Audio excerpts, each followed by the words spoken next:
أعوذ بالله من الشيطان الرجيم بسم الله الرحمن الرحيم يا أيها الذين آمنوا قوا أنفسكم وأهليكم نارا وقودها الناس والحجارة عليها ملائكة غلاظ شداد ബഹുമാന്യരായ കേരള നദുവത്തുൽ മുജാഹിദീന്റെയും ISM അടക്കമുള്ള പോഷക സംഘടനകളുടെയും ഈ പ്രദേശത്തെ നേതാക്കളെ, കർമ്മോത്സുകരായ പ്രവർത്തകരെ, പ്രിയപ്പെട്ട സഹോദരന്മാരെ, സഹോദരിമാരെ,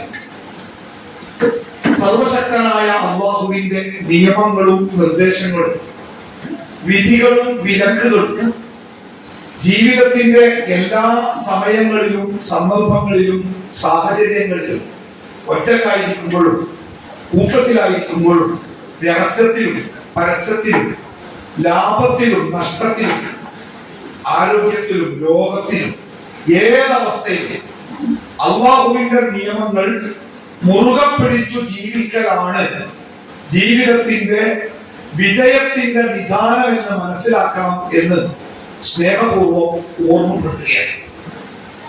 രണ്ടാം ഖലീഫ ഉമർ ഇബ്നു ഖത്താബ് റളിയല്ലാഹു അൻഹുവിന്റെ ഭരണകാലത്ത് അദ്ദേഹത്തിന്റെ മുമ്പിൽ ഒരാൾ വന്നിട്ട് ചോദിച്ചു, അങ്ങയുടെ വിശാലമായ സാമ്രാജ്യത്തിൽ ഏതെങ്കിലും ഒരു ചെറിയ ഭാഗത്തിന്റെ ഒരു അധികാരം എന്നെ ഏൽപ്പിക്കാം. വേറെ ജീവിത മാർഗങ്ങളൊന്നുമില്ല, ഒരു ജോലിയായിട്ടും ജീവിക്കാനും ഒരു ജോലി ഏതെങ്കിലും ഒരു ഇന്നത്തെ ഉദാഹരണം പറഞ്ഞാല് ഒരു വാർഡ് മെമ്പറോ എന്തെങ്കിലുമൊക്കെ ഒരു ചെറിയ ഉത്തരവാദിത്തം എന്നെ ഏൽപ്പിക്കണം, ഞാനത് നിർവഹിച്ചതാണ്. ഉമർ ഫാറൂഖ് റളിയല്ലാഹു അൻഹു അദ്ദേഹത്തോട് പറഞ്ഞു, ഞങ്ങളുടെ നിയമപ്രകാരം ഒരു രാജ്യത്തിന്റെ ഭരണം കൈകാര്യം ചെയ്യണമെങ്കിൽ അയാൾക്ക് ഖുർആൻ അറിഞ്ഞിരിക്കണം. കാരണം ഈ രാജ്യത്തിന്റെ ഭരണഘടന ഖുർആനാണ്. അതുകൊണ്ട് നിങ്ങൾക്ക് ഖുർആൻ വല്ലതും അറിയൂ? അയാൾ മറുപടി പറഞ്ഞു, ഒരുപാടൊന്നും അറിയില്ല, കുറച്ച് അത്യാവശ്യത്തിന്. അപ്പൊ ഉമർ പറഞ്ഞു, നിങ്ങൾ ഖുർആൻ പഠിച്ചിട്ട് വരും, അപ്പൊ ഞാൻ പരിഗണിക്കാം. അങ്ങനെ അയാൾ പോയി. കുറെ ദിവസങ്ങൾ കഴിഞ്ഞു അയാളെ കാണാതിരുന്നപ്പോ ഒരിക്കൽ ഉമർ റളിയല്ലാഹു അൻഹു അന്വേഷിച്ചു, എവിടെ അയാള്?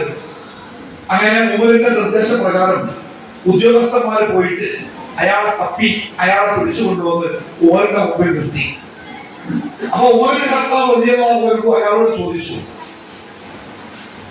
നിങ്ങൾ എന്നോട് ഈ രാജ്യത്തിന്റെ ഒരു ഭാഗത്തിന്റെ അധികാരം ചോദിച്ചു, ഞാൻ നിങ്ങളോട് ഖുർആൻ പഠിച്ചിട്ട് വരാൻ പറഞ്ഞു, പക്ഷെ നിങ്ങൾ വന്നില്ല, എന്താ നിങ്ങൾ വരാനത്?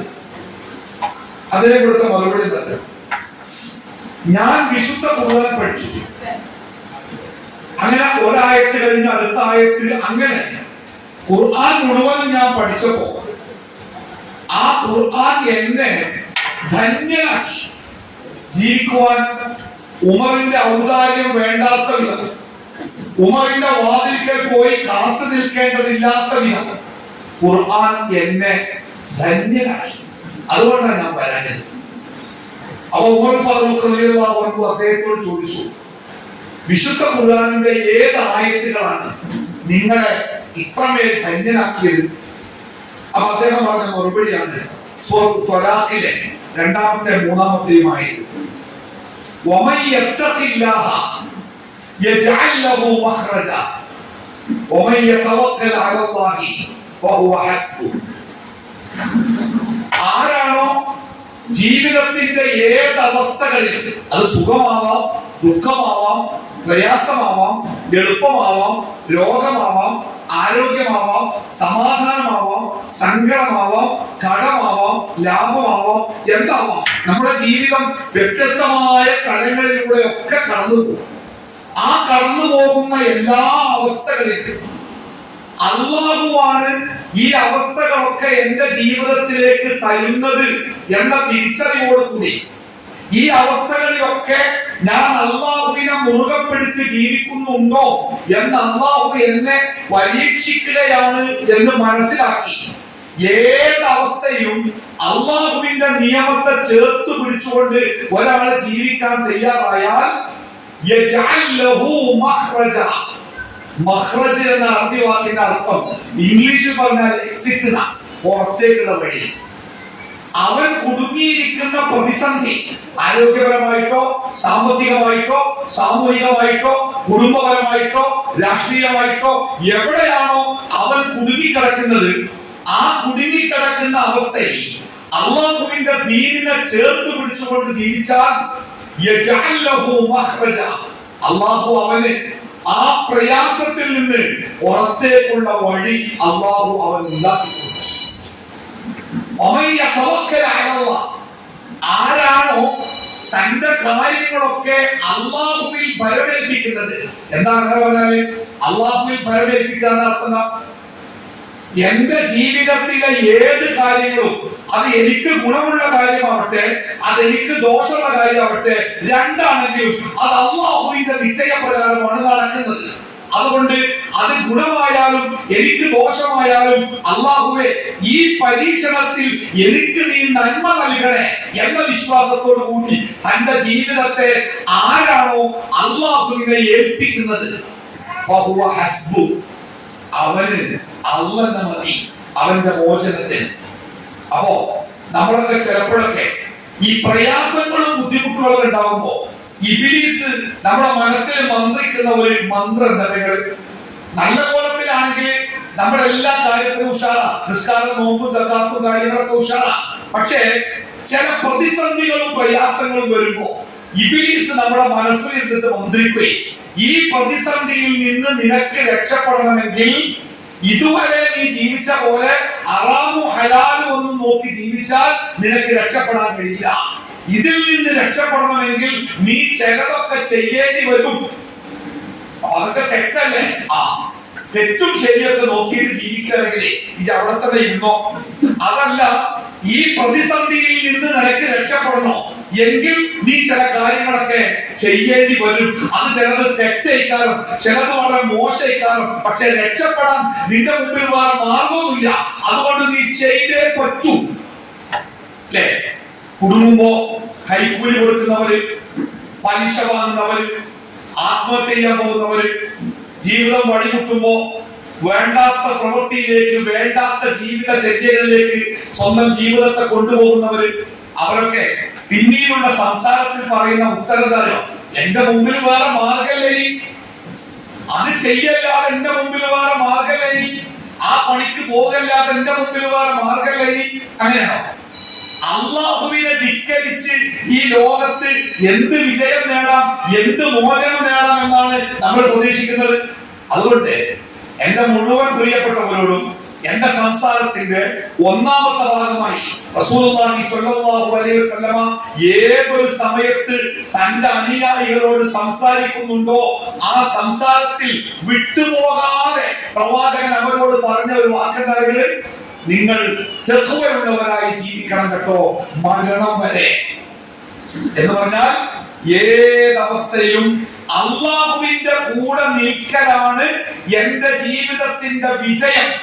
അള്ളാഹുവിന്റെ മാർഗത്തെ കൈവിട്ട് ഞാൻ കൈ എത്തിപ്പിടിക്കുന്ന ഏത് മാർഗവും എനിക്ക് നഷ്ടമായിരിക്കും എന്ന തിരിച്ചറിവോടുകൂടി തഖ്വയുള്ളവരായിരിക്കാൻ ശ്രദ്ധിക്കണം എന്ന് ഒന്നാമതായി സ്നേഹപൂർവ്വം ഓർമ്മപ്പെടുത്തുകയാണ്. അല്ലാഹു സുബ്ഹാനഹു വ തആല നമ്മളെ ഏവരെയും അവൻ ഇഷ്ടപ്പെടുന്ന സ്വർഗത്തിന്റെ അനന്തരാവകാശികളാകുന്ന മുത്തഖികളുടെ കൂട്ടത്തിൽ അല്ലാഹു ഉൾപ്പെടുത്തി അനുഗ്രഹിക്കുമാറാവട്ടെ. ഒന്നാമത്തെ സംസാരം. രണ്ടാമത്തേത്, പൊതുവെ പല രൂപത്തിലുള്ള സദസ്സുകളെ നമ്മൾ അഭിസംബോധന ചെയ്ത് സംസാരിക്കാറുണ്ട്. ചിലപ്പോൾ 10,000-കണക്കിന് ആൾക്കാരുടെ സദസ്സ് ഉണ്ടാവാൻ ഒരൊറ്റ മനുഷ്യൻ മുമ്പില്ലാത്ത സദസ്സിൽ പ്രസംഗിച്ചിട്ടുണ്ട്. ഞാൻ ഗൾഫിൽ ഒരു 3-4 വർഷത്തെ ദായിയായ ഒരു ജീവിതത്തെ ഒരു പ്രബോധകനായിട്ട് സൗദി അറേബ്യയിൽ ചെന്നു. അവിടെ ചെന്നപ്പോ അവിടെ സ്ത്രീകൾക്ക് ക്ലാസ് എടുക്കുമ്പോ നേർക്കുനേരെ ഇരുന്ന് ക്ലാസ് എടുക്കാൻ പാടില്ല. അവിടുത്തെ ചില നിയമങ്ങൾ അങ്ങനെയാണ്. അതുകൊണ്ട് സ്ത്രീകൾക്ക് ക്ലാസ് എടുക്കുമ്പോ സ്ത്രീകളൊരു മുറിയിലും ഞാൻ വേറൊരു മുറിയിലും നിന്നാ ക്ലാസ് എടുക്കാം. എന്റെ മുമ്പിൽ ആരും ഉണ്ടാവില്ല. ഞാൻ അങ്ങനെ ഒരു 10,000 ആൾക്കാരൊക്കെ ഉണ്ടെന്ന് വിചാരിച്ച് അങ്ങനെ ധൈര്യമായിട്ട് അങ്ങനെ പ്രസംഗിക്കും. അപ്പുറത്തെ റൂമിൽ സ്ക്രീനിലൊക്കെ എടുത്ത് അവരതങ്ങനെ കാണും. ഒരു ദിവസം ഞാൻ ഒരു വിഷയത്തെ കുറിച്ച് വളരെ ഗഹനമായിട്ടൊക്കെ പഠിച്ച് സ്ത്രീകൾ അറിഞ്ഞിരിക്കേണ്ട വിഷയമാണെന്നുള്ള നിലക്ക് ഞാൻ ആ വിഷയത്തെ കുറിച്ച് സാധാരണ 1 മണിക്കൂർ പ്രസംഗിക്കട്ടെ, ഞാൻ 1.5 മണിക്കൂർ പ്രസംഗിച്ചു. പ്രസംഗം കഴിഞ്ഞ് മഗ്‌രിബിന്റെ ഇശാന്റെ ക്ലാസ് നിസ്കാരം കഴിഞ്ഞ് ഞാൻ റൂമിലെത്തിയപ്പോഴത്തെ ഞാൻ ഈ സ്ത്രീകളുടെ ക്ലാസിന്റെ ഒരു ആ കോർഡിനേറ്ററിനെ വിളിച്ചിട്ടപ്പോ അവരുടെ മിസ് കോൾ ഞാൻ എന്റെ ഫോണിൽ കണ്ടപ്പോൾ തിരിച്ചു വിളിച്ചു. എന്റെ പ്രസംഗത്തിൽ വല്ല അഭിപ്രായം പറയണം, നന്നായിന്നോ മോശമായിന്നോ എന്തെങ്കിലുമൊക്കെ പറയണ്ടോ. അപ്പൊ അവര് പറയണേ, സാറേ ഒരു കാര്യം പറയാൻ വേണ്ടി വിട്ടുപോയി. ഇന്ന് ഞങ്ങളൊക്കെ കുട്ടികൾ പഠിക്കുന്ന സ്കൂളിൽ കുട്ടികളുടെ ഒരു പ്രോഗ്രാം ഉണ്ടായിരുന്നു, അതുകൊണ്ട് ഇന്നത്തെ ക്ലാസ് നടക്കൂലെന്ന് ഉസ്താദിനോട് പറയണം കരുതി, അത് പറയാൻ വിട്ടുപോയിട്ടോ, സോറി. അപ്പൊ ഞാൻ ആ സ്ത്രീയോട് ചോദിച്ചു, അല്ല ഇന്നത്തെ ക്ലാസ്സിൽ എത്ര ആള് കേൾക്കണ്ടേനി? അപ്പൊ ആ സ്ത്രീ പറഞ്ഞു 6 വന്നിട്ടേനി. ഒരു 1.5 മണിക്കൂർ.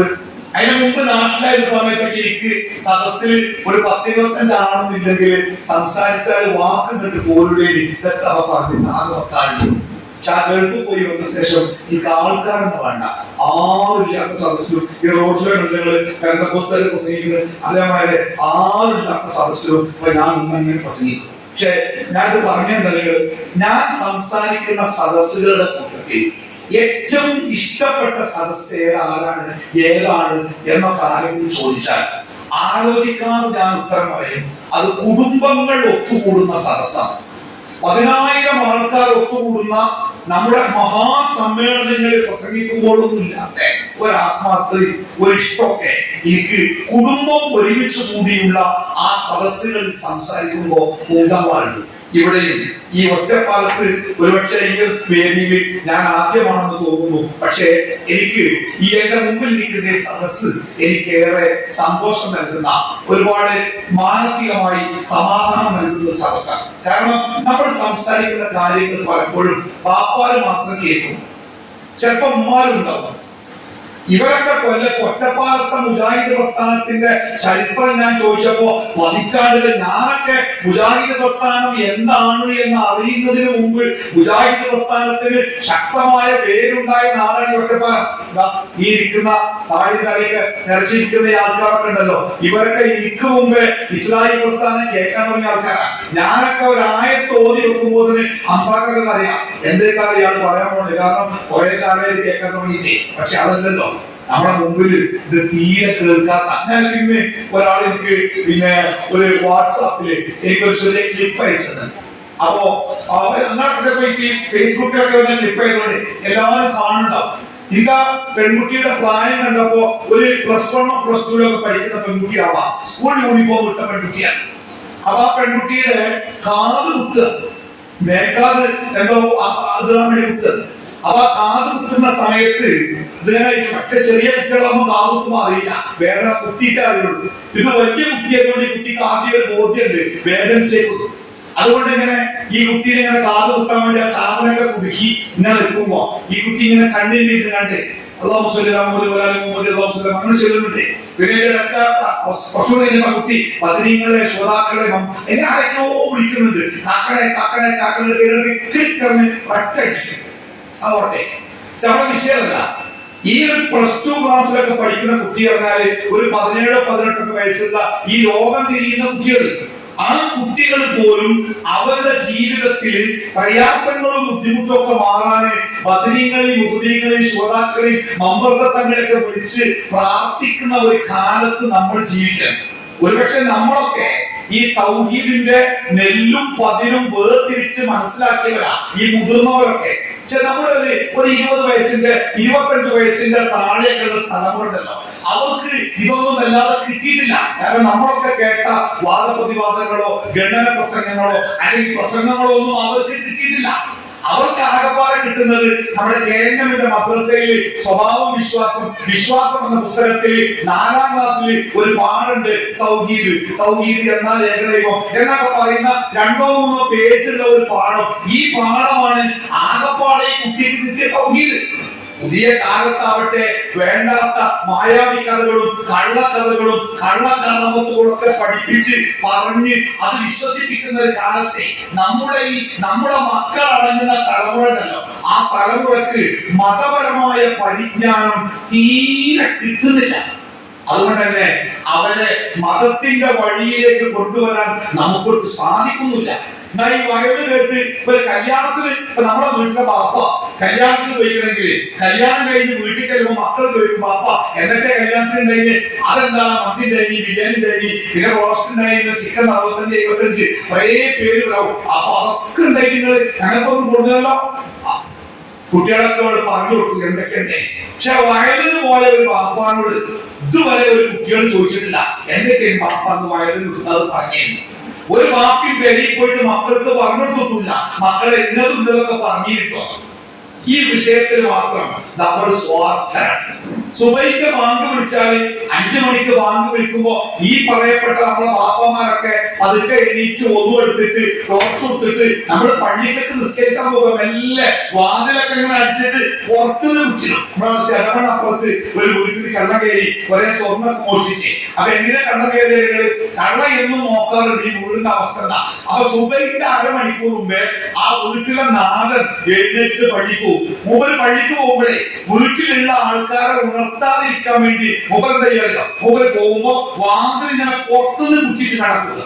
അപ്പൊ ഈ കള്ളൻ ഇതൊന്നും നിരീക്ഷിക്കാറുണ്ട്. ഒരു ദിവസം ബാപ്പ പള്ളി പോയ ഘട്ടത്തിന് വാതിലൊന്നാണ് കള്ള ഉള്ളിൽ കയറി. എല്ലാവരും നല്ല ഉറക്കായതുകൊണ്ട് മൂപ്പർക്ക് ഒരു ടെൻഷനും ഇല്ലാതെ ഒരു പ്രശ്നമില്ലാതെ അത്യാവശ്യം വേണ്ട സാധനമൊക്കെ സമാഹരിച്ച് കള്ളൻ പുറത്തു കിടന്ന് രക്ഷപ്പെട്ടു. പക്ഷെ കള്ളനെ പോലീസ് പിടിച്ചു.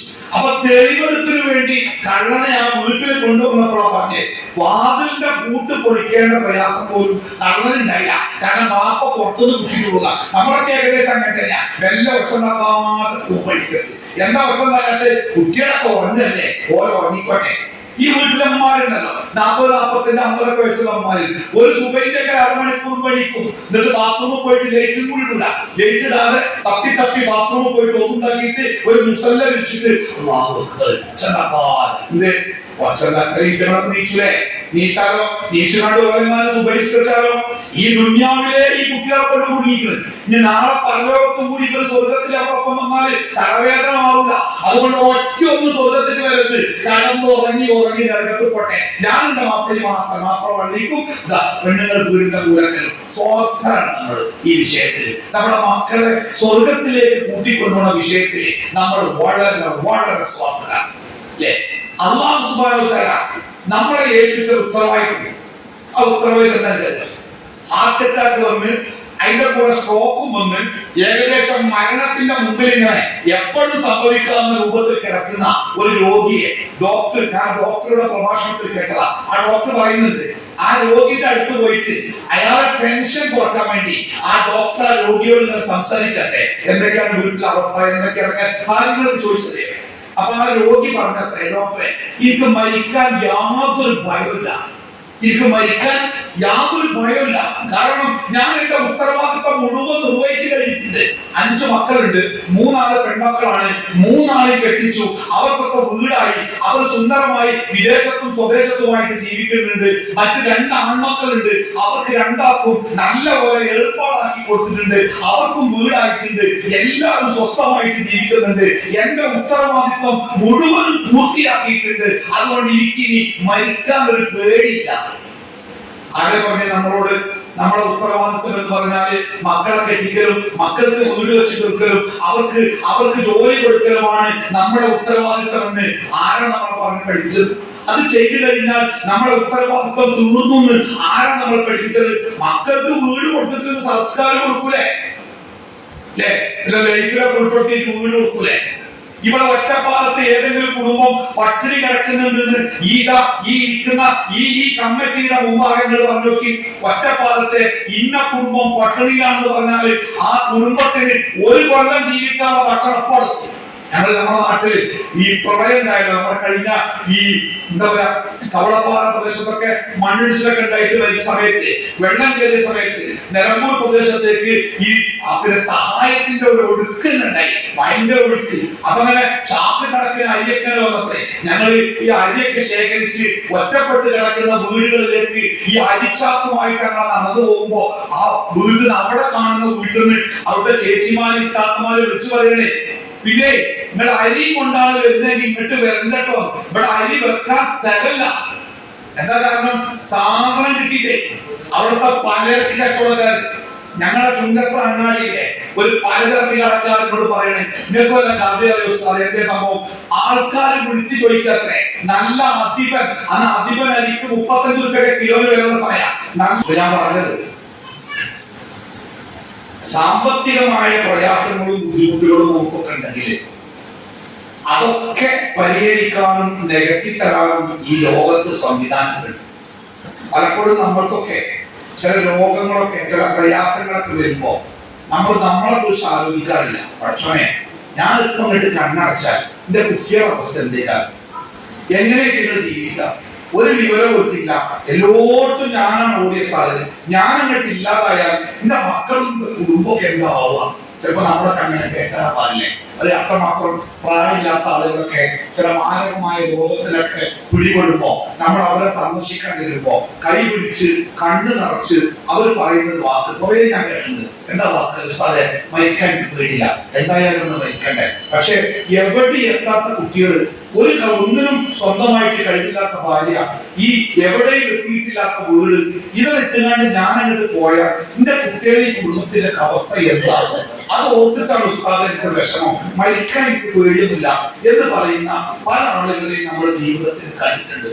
അങ്ങനെയൊക്കെ പേടിക്കുന്ന ആൾക്കാരുണ്ടെങ്കിൽ ഞാൻ അവർക്ക് ധൈര്യം തരാം, ആ വിഷയത്തിൽ നിങ്ങൾ പേടിക്കേ വേണ്ട. നമ്മൾ മരിക്കാൻ പറഞ്ഞ നാട്ടുകാർ നമ്മുടെ കുടുംബത്തെ ഏറ്റെടുക്കാൻ. നമ്മുടെ ആൾക്കാർ മനസ്സിലാതെ അവിടെ എത്തിങ്ങാനാണ് നാട്ടില്. അപ്പൊ ആളുകൾ മനസ്സിലാതെ ഈ ബാപ്പ മരിച്ച് എത്തി കുട്ടികൾ ആരെങ്കിലും ഉണ്ടെങ്കിൽ പറയാൻ പറ്റോ? അവരുടെ എല്ലാ ചെലവും, അവർക്ക് എന്തൊക്കെ ചെലവുണ്ടോ അത് മുഴുവൻ, പഠനം, ജീവിതം, കല്യാണം, അതൊക്കെ ഞങ്ങൾ ഏറ്റെടുത്തോളാം. അപ്പൊ ഞാൻ പറയും, യത്തീമല്ലാത്ത ഒരു വാപ്പിന്റെ കെട്ടെറിഞ്ഞൊക്കെ പോയ കുട്ടികളൊക്കെ ഉണ്ട്, ഓർക്ക് പേര് കൊടുക്കുവോ? അയാളെ സാറേ നമ്മൾ യത്തീം കുട്ടികളെ സഹായിക്കുള്ളൂ. ഞാൻ പറഞ്ഞത് കാര്യം ചെയ്യാം, ഞാൻ അവരെ വാപ്പാര വിവരമൊക്കെ തരാം. ആ വാപ്പാരെ ശരിയാക്കിയാണ്ട് ഇന്ന് ആ കുട്ടികളെ യത്തീമാക്കിയെങ്കിലും ഐറ്റങ്ങൾ ഏറ്റെടുക്കുവോ? യത്തീം കുട്ടികളെ നോക്കുക, എത്രമോണം ആൾക്കാർ, കണ്ടുമാൻ ആൾക്കാർ കാത്തിട്ട് നമ്മൾ നമ്മളൊക്കെ മരിച്ചാൽ നമ്മുടെ കുടുംബം കൊടുക്കൂലേ? നമ്മളൊക്കെ മരിച്ചാൽ കുടുംബം കഴിച്ചാവും. ഓരെ സഹായിക്കാൻ വേണ്ടി ആൾക്കാർ കാത്തിട്ടില്ലേ? ഈ വലിയ വലിയ മരത്തിന്റെ ചോട്ടിലെ ചെറിയ മരത്തിന്റെ തൈ ഇങ്ങനെ മുളച്ചിട്ടുണ്ടാവും, അതിനോട് പൊന്തൂല ഈ മരത്തിന്റെ കാതൽ.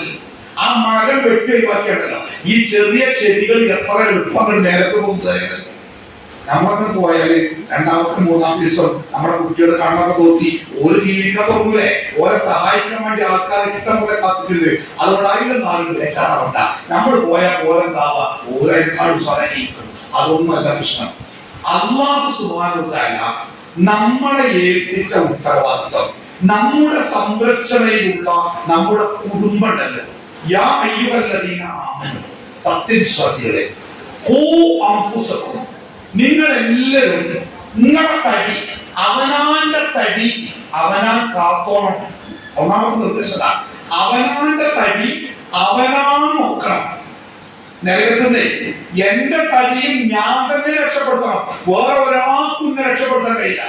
എത്ര വലിയ ആൾക്കാർ നമ്മുടെ കുടുംബത്തിൽ ഉണ്ടായിക്കോട്ടെ, എത്ര സ്വാധീനമുള്ള ആൾക്കാരുണ്ടായിക്കോട്ടെ, എത്ര പണ്ഡിതന്മാരായ എത്ര നല്ല ആൾക്കാരുണ്ടായിക്കോട്ടെ, ഓർക്കാർക്കും നമ്മളെ അള്ളാഹുവിൽ രക്ഷപ്പെടുത്താൻ കഴിയില്ല. നബി സല്ലല്ലാഹു അലൈഹി വസല്ലം തന്റെ പ്രിയപ്പെട്ട മകൾ ഫാത്തിമയെ പറ്റി എന്താ പറഞ്ഞാൽ, ഫാത്തിമ എന്റെ കരളിന്റെ കഷ്ണാണെന്നാ പറയുന്നത്. അത് വെറുതെ പറഞ്ഞല്ല, അത്ര ഇഷ്ടേ. 7 കുട്ടികളുണ്ടായിരുന്നു റസൂലുള്ളാഹിക്ക്, 7 മക്കള്, 4 പെണ്ണും 3 ആണും. ഈ 7 മക്കളിൽ 6 മക്കളും റസൂലുള്ള ജീവിച്ചിരിക്കുന്ന കാലത്ത് മരിച്ചിട്ടുണ്ട്. നിങ്ങൾ നോക്കണേ, നമ്മക്ക് 7 കുട്ടികൾ ഉണ്ടായിട്ട് അതിൽ 6 കുട്ടികൾ നമ്മുടെ മുമ്പിൽ മരിച്ചിട്ടുണ്ടെങ്കിൽ നിങ്ങൾ ആ 7ാമത്തെ കുട്ടിയോട് നമുക്കുള്ള സ്നേഹത്തിന് വല്ല കണക്കുണ്ടാകുമോ? ഞാനൊരു പത്രത്തിൽ മനോരമയാ തോന്നുന്നു ഒരു ചെറിയ കോളം വായിച്ചു കുറച്ചു മുമ്പ്. ഒരു കുട്ടി സ്കൂളിൽ പോകുമ്പോ അവന്റെ പ്രായമായ അച്ഛനും അമ്മയും അവന്റെ കൂടെ പോയിട്ട് സ്കൂളിന്റെ വരാന്തയിൽ ഇങ്ങനെ ഇരിക്കുകയാണ്. അപ്പൊ എല്ലാവർക്കും എന്താ, സ്കൂൾ വിട്ടാ കുട്ടി പോകുമ്പോ ഒപ്പം പോവുകയും ചെയ്യും. ഇവർ രണ്ടാണ് ഈ കുട്ടിന്റെ കൂടെ. എന്താ കാരണം പറഞ്ഞാൽ, അവരുടെ 3 മക്കളുണ്ടായിരുന്നു, 2 മക്കള് അപകടത്തിൽപ്പെട്ട് മരിച്ചു. 2 മക്കള് അപകടത്തിൽ 2 സമയത്തായിട്ട് മരിച്ചു. അതുകൊണ്ട് ഈ രക്ഷിതാക്കൾക്ക് പേടിയാ, അവർ ഈ കുട്ടിയുടെ കൂടെ നടക്കുക. എന്തൊക്കെയാണ് അവരുടെ മാനസികാവസ്ഥയെ? റസൂലുള്ളാഹി സ്വല്ലല്ലാഹു അലൈഹി വസല്ലമക്ക് 7 മക്കളുണ്ടായി, 6 മരിച്ചു. അപ്പൊ 7ാമത്തെ ബാക്കിയുള്ള കുട്ടിയോട് പ്രവാചകനുള്ള സ്നേഹത്തെ നോക്കാനുള്ളത്, ആ സ്നേഹം ജീവിതം മുഴുവൻ റസൂലുള്ളാഹി സ്വല്ലല്ലാഹു അലൈഹി വസല്ലം പ്രധാനപ്പെട്ട ആളുകൾ കൂടിയിരിക്കുന്ന സദസ്സിൽ അവരോട് സംസാരിച്ചു കൊണ്ടിരിക്കുമ്പോ പോലും ഫാത്തിമ റളിയല്ലാഹു അൻഹ വരുന്നത് കണ്ടാൽ റസൂൽ എണീറ്റ് പോകും. അവിടെ പോയിട്ട് ഫാത്തിമയെ കെട്ടിപ്പിടിച്ച സ്വീകരിക്കുക. എന്നിട്ട് മൂത്താവിൽ ഉമ്മ വെച്ച് ഫാത്തിമയെ വീടിന്റെ ഉള്ളിൽ കൊണ്ടുപോയി ഇറക്കിയിട്ട് പിന്നെ വന്നിട്ട് റസൂൽ സംസാരിക്കുള്ളൂ. അത്ര ഇഷ്ട ഫാത്തിമയോട്. പ്രവാചകൻ മരണാസന്നനായി കിടക്കുമ്പോ പ്രവാചകന്റെ ഈ സക്കറാത്തുൽ മൗത്തിന്റെ ഇടങ്ങേറ് കണ്ടപ്പോ ഫാത്തിമ റളിയല്ലാഹു അൻഹ കരഞ്ഞ് വാ എന്റെ വാപ്പാന്റെ ഇടങ്ങേറ്, എന്റെ വാപ്പാക്ക് എന്തും ഇടങ്ങേറാണല്ലോ, എന്നാണ് എന്റെ വാപ്പാന്റെ ഇടങ്ങേറൊന്ന് തീരുക. ഫാത്തിമയും കരഞ്ഞ്. അപ്പൊ നബി സല്ലല്ലാഹു അലൈഹി വസല്ലം ഫാത്തിമ ബീവിയോട് പറഞ്ഞൊരു കാര്യമുണ്ട്. മോളെ ഫാത്തിമ, ഇന്നത്തെ ദിവസത്തോട് കൂടി പാപ്പാന്റെ എല്ലാ ഇടങ്ങേറും തീരുമോട്ടെ. എന്നിട്ട് ഫാത്തിമ ബീവിയുടെ മുഖം തന്റെ മുഖത്തോട് ചേർത്ത് പിടിച്ചിട്ടേ ഫാത്തിമയുടെ കാതിൽ പ്രവാചകൻ ഒരു സ്വകാര്യം പറഞ്ഞു. അപ്പൊ ഫാത്തിമ കരഞ്ഞു, കരഞ്ഞു. അത് കഴിഞ്ഞപ്പോ റസൂലുള്ളാഹി വീണ്ടും ഫാത്തിമയുടെ മുഖം തന്റെ മുഖത്തോട് ചേർത്ത് പിടിക്കാൻ ആവശ്യപ്പെട്ട് ആ ചെവിയിൽ വേറെ ഒരു സ്വകാര്യം കൂടി വാങ്ങി. ഫാത്തിമ പെട്ടെന്ന് കരച്ചിൽ നിർത്തി. ആ മുഖം 14-ാം രാവ് പോലെ തെളിഞ്ഞ്. പ്രവാചകൻ മരിച്ച് കുറച്ച് ദിവസങ്ങൾക്ക് ശേഷം ഈ കാഴ്ചക്ക് സാക്ഷിയായ ആയിഷ റളിയല്ലാഹു അൻഹ പ്രവാചകന്റെ മകൾ, തന്റെ മകൾ കൂടിയായ ഫാത്തിമയോട് ചോദിച്ചു, മോളെ ഫാത്തിമ, ഞാൻ ഒരു കാര്യം ചോദിക്കാൻ വിട്ടുപോയല്ലോ. പാപ്പ മരിക്കുന്ന ദിവസത്തിൽ എന്തോ നിന്റെ കാതിൽ സ്വകാര്യം പറഞ്ഞപ്പോ നീ വല്ലാതെ കരയുകയും പിന്നെ വേറൊരു സ്വകാര്യം പറഞ്ഞപ്പോ നീ ചിരിക്കുകയും ചെയ്തല്ലോ. എന്തായിരുന്നു പാപ്പാന്റെ സ്വകാര്യങ്ങൾ? ഫാത്തിമ ബീവി പറഞ്ഞേ, ഒന്നാമത്തെ സ്വകാര്യം മോളെ, ഇന്നത്തെ ദിവസം പാപ്പയുടെ ജീവിതത്തിലെ അവസാനത്തെ ദിവസമാണ്. പാപ്പ പോകുന്നു. ആ സങ്കടം കൊണ്ട് ഞാൻ കരഞ്ഞു. പിന്നെ രണ്ടാമത്തെ സ്വകാര്യത്തിൽ നീ ചിരിച്ചല്ലോ. അതെന്തായിരുന്നു ആ സ്വകാര്യം? അതെ, ഞാൻ റസൂല് മകളോട് പറയണ, മോളെ, ഞാൻ മരിച്ചു കഴിഞ്ഞാൽ എന്റെ കുടുംബത്തിൽ നിന്ന് ആദ്യം എന്നോട് വന്ന് ചേരുക. അതായത് ഈ കുടുംബത്തിൽ നിന്ന് ഇന്റെ മരണം കഴിഞ്ഞാൽ പിന്നെ അടുത്ത മരണം എന്നോട് വന്ന് ചേരുന്ന, എന്റെ അടുത്തേക്ക് എത്തുന്ന ഈ കുടുംബത്തിലെ ആദ്യത്തെ ആള് നീ ആയിരിക്കുമോ? സന്തോഷായി. ഓരോ എല്ലാം ചിരിച്ചത്. റസൂലുള്ളാഹി മരിച്ച് 6 മാസം പൂർത്തിയാകും മുമ്പേ ഫാത്തിമ റളിയല്ലാഹു അൻഹ മരിക്കുന്നുണ്ട്. നമ്മുടെ വിഷയമൊന്നുമല്ല, അത്ര ഇഷ്ടമായിരുന്നു ആ ബാപ്പാക്കും മോൾക്കും അങ്ങോട്ടും ഇങ്ങോട്ടും. ആ മകളോട് ഒരിക്കൽ നബി സല്ലല്ലാഹു അലൈഹി വസല്ലം പറഞ്ഞൊരു വാക്കുണ്ട്. നമ്മളൊക്കെ നമ്മുടെ കുട്ടികളെ ചേർത്ത് പിടിച്ച് അവരുടെ കണ്ണിന്റെ ആഴത്തിലേക്ക് നോക്കിയിട്ട് നമ്മൾ പറയേണ്ട വാക്കാണത്. യാ ഫാത്തിമ ബിനതി മുഹമ്മദ്, യാ ഫാത്തിമ ബിനതി മുഹമ്മദ്. മുഹമ്മദിന്റെ മോളെ ഫാത്തിമ. നമ്മൾ പറയില്ലേ, എന്റെ മോളെ ഫാത്തിമ, അൻഖിരി നഫ്സകി മിനന്നാർ. മോളെ, നിന്റെ വാപ്പ നബിയാണ്, അഷ്റഫുൽ ഖൽഖാണ്, അല്ലാഹുവിന്റെ അടുക്കൽ ഏറെ സ്ഥാനമുള്ള ആളാണ്. നിന്റെ ഭർത്താവ് അലിയാണ്, മക്കള് ഹസനും ഹുസൈനുമാണ്, ഒക്കെ വലിയ വലിയ ആൾക്കാരാണ്. മോളെ, അതൊന്നും ഒരിത്തിരി പോലും പടച്ചോന്റെ അടുത്ത് നിനക്ക് ഗുണം ചെയ്യില്ലട്ടോ. ഈ വാപ്പ എന്ന നിലക്ക് എനിക്ക് ഒരു വാക്ക് പോലും പടച്ച റബ്ബിന്റെ മുമ്പിൽ, അല്ലാഹുവേ അതെന്റെ മോളാണ്, എന്റെ മോൾ ചെയ്ത ആ തെറ്റിന്റെ പേരിൽ എന്റെ മോളെ നീ ശിക്ഷിക്കരുത് റബ്ബേ, ഒരു വാക്ക് അല്ലാഹുവോട് പറയാൻ എനിക്ക് അധികാരമില്ലട്ടോ. നിന്റെ ഭർത്താവിനും അധികാരം ഉണ്ടാവില്ല, ആർക്കും അധികാരം ഉണ്ടാവില്ല. അതുകൊണ്ട് യാ ഫാത്തിമ ബിനതി മുഹമ്മദ്, മുഹമ്മദിന്റെ മോളെ ഫാത്തിമ, അൻഖിരി നഫ്സകി മിനന്നാർ. നിന്റെ ശരീരത്തിനെ നരകത്തിൽ നിന്ന് നീ തന്നെ കാക്കണം കേട്ടോ. അത് നമുക്ക് എല്ലാവർക്കും ബാധകം. നമ്മളെ വാപ്പ, എന്റെ വാപ്പ കണ്ടിട്ട് അല്ലാഹു നമ്മുടെ മാതാപിതാക്കൾക്കൊക്കെ മഗ്ഫിറത്തും റഹ്മത്തും ചെയ്യട്ടെ. ആ വാപ്പ സാത്വികനായ മനുഷ്യനാണ്. എന്റെ അറിവിൽ ഒരു വേണ്ടാത്ത വാക്കോ പ്രവൃത്തിയോ എന്റെ വാപ്പ ചെയ്തതായിട്ടോ പറഞ്ഞതായിട്ടോ എന്റെ ഓർമ്മയിൽ എവിടെയില്ല. നാട്ടുകാർ പോലും അങ്ങനെ പറയാറ്. അത്രയും സാത്വികനായ മനുഷ്യനായിരുന്നു. പക്ഷേ ആ വാപ്പക്ക് നാളെ പരലോകത്ത് എനിക്ക് എന്തേലും ചെയ്യാൻ പറ്റുമോ? പക്ഷേ എന്റെ മുമ്പ് മോനാണ്, ഒരുപാട് ആരാധനകൾ ഉണ്ടായി, അതുകൊണ്ട് കുറെ ബുദ്ധിമുട്ടൊക്കെ ഉണ്ട്, കുറെ പ്രശ്നങ്ങളൊക്കെ ഉണ്ടായിട്ടുണ്ടാവും. അതുകൊണ്ട് പഠിച്ചോനെ, ഞാൻ ചെയ്ത അമലുകളിൽ നിന്ന് ഒരു കുറച്ച് അമല് ഓന്റെ കണക്കിലേക്ക് മാറ്റി വെച്ചിട്ടുള്ളപ്പോ നരകത്തിൽ നിന്ന് എന്റെ മോനെ രക്ഷപ്പെടുത്തണേന്ന് എന്റെ വാപ്പ പറയോ? പറഞ്ഞിട്ട് വല്ല കാര്യം ഉണ്ടാവോ?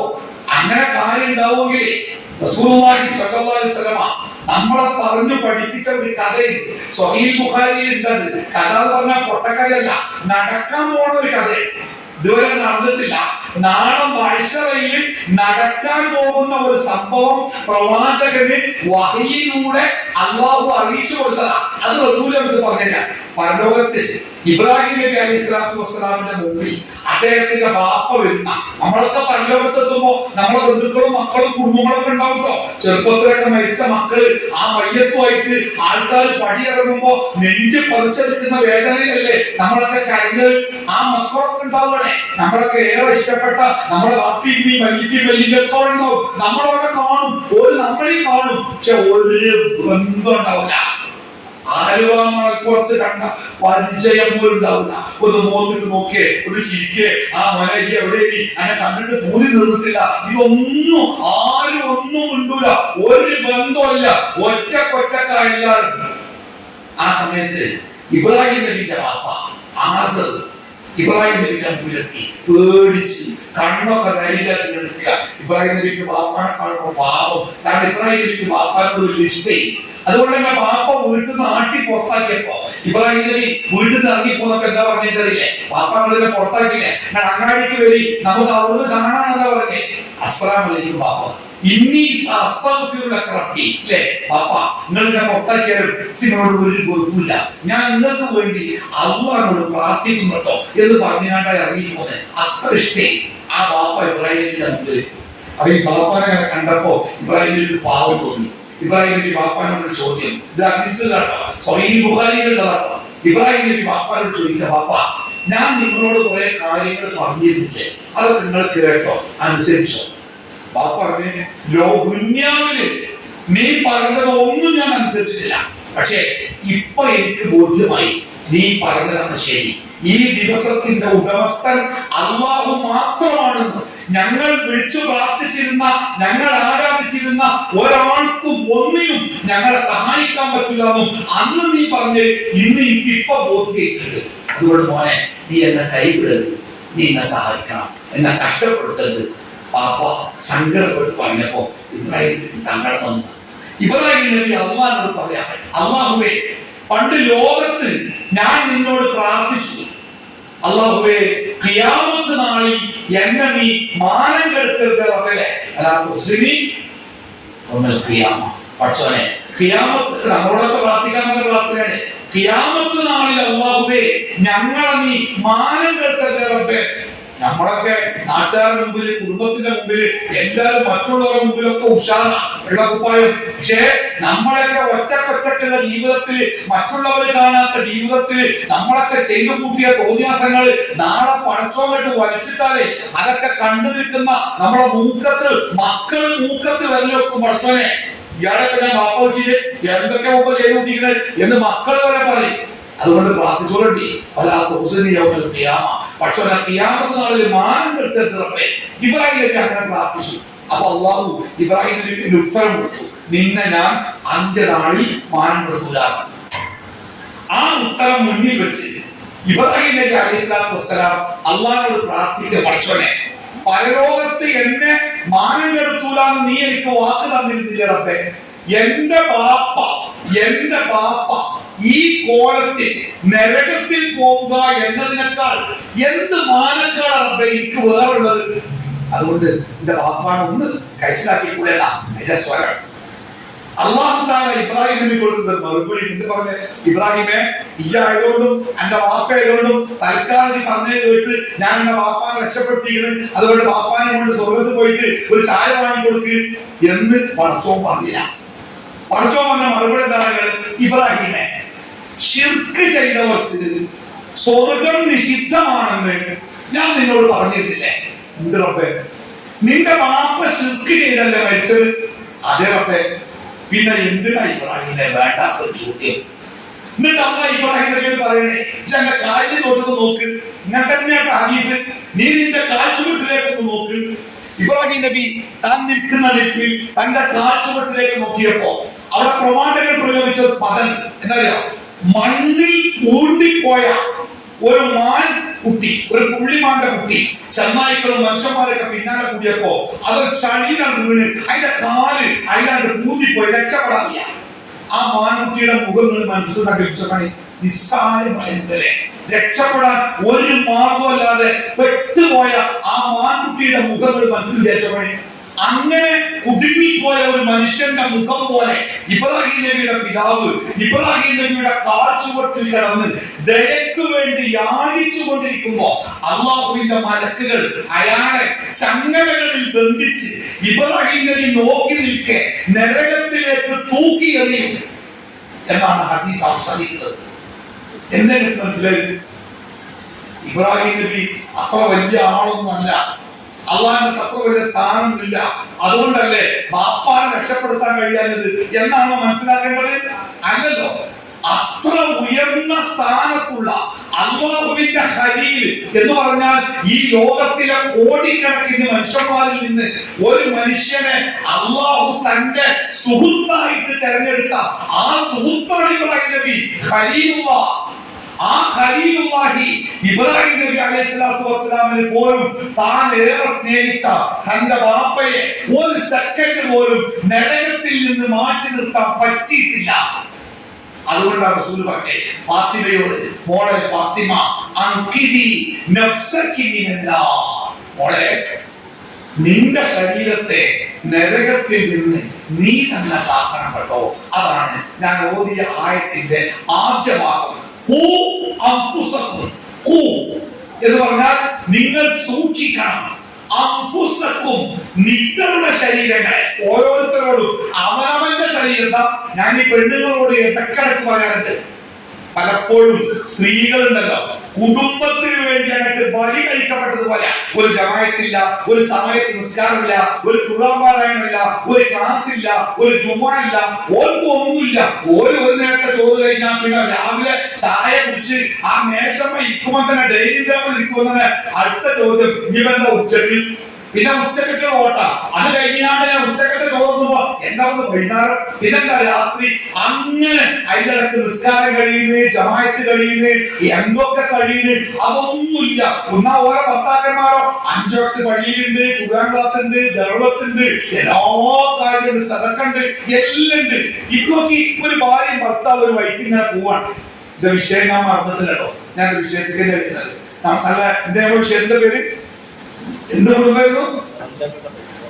ബന്ധങ്ങളുടെ പവിത്രത, അങ്ങനെ വരുന്നേ താഴെയില്ല. അപ്പോ ഈ ഒരു ഭാര്യ ഭർത്താവും ഒറ്റപ്പാല അങ്ങാടി കൂടെ ഒരു ഭാര്യ ഭർത്താവ് സ്നേഹത്തോടെ കയ്യൊക്കെ പിടിച്ച് നടന്നു പോകുമ്പോഴേക്കോ അങ്ങനെ പോകുമ്പോ നമ്മുടെ സർക്കാരിന്റെ ആ തുണിക്കാരന്റെ അവിടെ എത്തിയപ്പോ അവിടെ ഇങ്ങനെ ഒരു കണ്ണുട്ടനായ ഒരാള് സാർ എന്ന് പറഞ്ഞ ഞങ്ങളുടെ മുമ്പിൽ കൈ നീട്ടി. ഭർത്താവ് ഇങ്ങനെ കീശി തപ്പിയിട്ട് പൈസല്ല, 10 റുപ്യ ഉണ്ടോ, 1 റുപ്യയില്ല, 5 റുപ്യ ഉണ്ട്, കൊടുത്താൽ മുതലാകാവോ, 4 വിടായി പറഞ്ഞാണ്ട് 5 റുപ്യ ഓരോ പാത്രത്തിൽ ഇട്ടു. ഒപ്പുള്ള ഭാര്യയെ സത്യത്തിൽ ഇപ്പൊ നോക്കി ആണും കൊണ്ടിരിക്കണ്ടല്ലോ ഗവൺമെന്റ്. ഞങ്ങൾ ആണുങ്ങൾ എത്തില്ലേ വില കൂടിയ സാധനമൊക്കെ അഴിച്ച് ഇവിടെ വെക്കാൻ പറഞ്ഞു. എന്താ പറ്റും? എന്റെ അടുത്തുള്ള ഒരു വാച്ചല്ല, ഇതൊരു മൊബൈലും. അങ്ങനെ ഞങ്ങൾ എല്ലാവരും നടക്കണ വെച്ചാൽ മിക്ക വാച്ചും നടക്കാത്ത വാച്ചേക്കാരൻ, കീശിയിലെ പേനയൊക്കെ എഴുതാത്ത പേനേക്കാരൻ. അത് ഞങ്ങളിങ്ങനെ കൊണ്ടുവെക്കാം. അപ്പൊ ആ വാച്ചും ഞങ്ങളുടെ മേത്തുള്ള വില കൂടിയതൊക്കെ ഇവിടെ ഊരിച്ച് ഈ അപ്പുറത്തിരിക്കുന്ന പെണ്ണുങ്ങളതാ ഓലേക്കുള്ള വില കൂടിയ സാധനമൊക്കെ ഇപ്പുറത്ത് ഊരിച്ചാൽ അമേരിക്കയും ഉഗാണ്ടയും തമ്മിലുള്ള വ്യത്യാസം. സ്വത്ത് ഫുള്ള് അവിടെ. എത്രയോ സ്വർണ്ണത്തിനൊക്കെ വരാം. ഒരു പവൻ സ്വർണ്ണത്തിന്റെ വില എന്നൊക്കെ അറിയാം. അവിടെ അറിയാം, ഈ ഇരിക്കുന്ന എല്ലാവർക്കും അറിയാം. 10 മാസത്തെ സ്വർണ്ണത്തിന് എന്നത്തെ വേണം. ആ 70,000 റുപ്യ ആയതോ പണിക്കൂലിയെ കണക്കാവും ഒരു പവൻ സ്വർണ്ണത്തിന്, അല്ലേ? അങ്ങനെ എത്ര റുപ്യ ഓരോരുത്തരുണ്ട്. എന്നിട്ട് ഈ കണ്ണോട്ടം വരുമ്പോ ഈ ഭർത്താവ് 2 റുപ്യ ആ കണ്ണോട്ടന്റെ പാത്രത്തിൽ ഇട്ടപ്പോ ഇത്രയും സ്വത്തിന്റെ ഉടമയായ ഭാര്യ ഉണ്ടല്ലോ അതൊക്കെ മൂപ്പര വേഗത്തിൽ വാങ്ങി. ആ 2 റുപ്യ വാങ്ങി ആ കണ്ണോട്ടം ഞാൻ പോയപ്പോ ഓരോ നോട്ടം നോക്കി, മണ്ടതയാ നമ്മുടെ കൂട്ടരെ നാളെ പരലോകത്തിൽ പടച്ചോണി സദക്കനെ കുറിച്ച് ചോദിക്കുമ്പോ നിങ്ങളെ ഭർത്താക്കന്മാര് പറയോ, പടച്ചോനെ ഞാൻ അന്ന് ആ കണ്ണോട്ടിന് 2 റുപ്യ കൊടുത്തില്ലേ, അതിൽ 1 റുപ്യ എന്റെ കണക്കിലും 1 റുപ്യ എന്റെ പെണ്ണിന്റെ ബാക്കിൽ ഡെയിലി 1 റുപ്യ ഓരോ കണക്കിലും കണക്കുള്ളത് ഒരു ഭർത്താക്കന്മാരും പറയില്ല. പറഞ്ഞാൽ തന്നെ പടച്ചോൻ കൂട്ടില്ല. ഞാൻ പലപ്പോഴും സങ്കടകരമായ എന്റെ അടുത്ത് എന്റെ സുന്ദര ഒരു പാട്ടാണ് ആ പട്ടണത്തില് വലിയൊരു പള്ളി, നമ്മുടെ മുജാഹിദ് പള്ളി റൂസ് തന്നെ, അതിന്റെ നേരെ എതിർച്ചത് ബസ് സ്റ്റാൻഡ്. അപ്പൊ അവിടെ ഞാൻ കാണി ആ ബസ് സ്റ്റാൻഡില് ബസ് കാത്തിരിക്കുന്ന കുടുംബങ്ങൾ, ഭാര്യ ഭർത്താക്കന്മാരൊക്കെ ഉണ്ടെങ്കിൽ പള്ളിയിൽ ബാങ്ക് കൊടുത്താല് ഭർത്താക്കന്മാര് ഭാര്യയോട് പറയും, ഇവിടെ നിൽക്കട്ടോ, ഞാൻ പോയി നിസ്കരിച്ചിട്ടൊക്കെ. അപ്പൊ ഞാൻ ഒറ്റയ്ക്ക് കാണാ അവിടെ 2-3 സ്ഥലത്ത് ടി വി ഉണ്ട്, 24 മണിക്കൂർ സിനിമ ഉണ്ടാവും. എന്നാലും വെറുതെ കണ്ട അതിനൊപ്പം പോയിന്നോ അവർക്ക് സമാധാനായി. ഓളിങ്ങനെ ആ സിനിമയിൽ കണ്ടതിന് മുമ്പിൽ ഇരിക്കുക, ഓൻ പോയിട്ട് നിസ്കരിച്ചിട്ടില്ല, എന്നാ പോകല്ലേ പോകാം. ഒരു ഇടങ്ങേറും ഓനുമില്ല ഓക്കുമില്ല. നേരെ മറിച്ച് ഭർത്താവിനും ഭാര്യയ്ക്കും ദായിക്കുന്നുണ്ട്, ഒരു നാരങ്ങളം കുടിച്ചാലേ പൈസ ഉള്ളൂ. ഭർത്താവ് നെല്ലാം അപ്പുറത്ത് പോയിട്ട് ഒരു ഗ്ലാസ് നാരങ്ങളം കുടിക്കണെങ്ങാനും ഭാര്യ കണ്ടാണ്ടല്ലോ, അന്ന് ബഹറും ബദറും മുഹദും ഹന്തത്തും ഹൈബറും ഒക്കെ ഒപ്പം. എന്നാൽ തന്നെ ബസ് സ്റ്റാൻഡിൽ ഈ ടിവിന്റെ മുമ്പിൽ ഇട്ടുകാണ്ട് ആ ഭർത്താവ് പോയി നിസ്കരിച്ചു വന്നതില് ഈ ഭാര്യയ്ക്ക് ഒരു സങ്കടമല്ല. അവൾ ചതി മനസ്സിലാക്കിയിട്ടില്ല. തന്നെ ഭാര്യയായി സ്വീകരിച്ച ഭർത്താവ് നാളെ പരലോകത്ത് ഞാൻ അയാളുടെ ഭാര്യയായിരിക്കാൻ അയാൾ ഇഷ്ടപ്പെടുന്നില്ല. അതുകൊണ്ട് ഈ ദുന്യാവോടുകൂടി അയാളും ഞാനും തമ്മിലുള്ള ബന്ധം അവസാനിപ്പിക്കാൻ വേണ്ടി ഇന്ന് ഈ ടിവിന്റെ മുമ്പിൽ സിനിമയുടെ മുമ്പിൽ നിർത്തി നരകത്തിന്റെ കൂട്ടത്തിൽ വെച്ചിട്ട് മൂപ്പര് പോയിട്ട് നിസ്കരിച്ചു വരിക. ഒരെണ്ണങ്ങൾ അയാൾക്കില്ല, ഈ ഭാര്യയ്ക്കില്ല.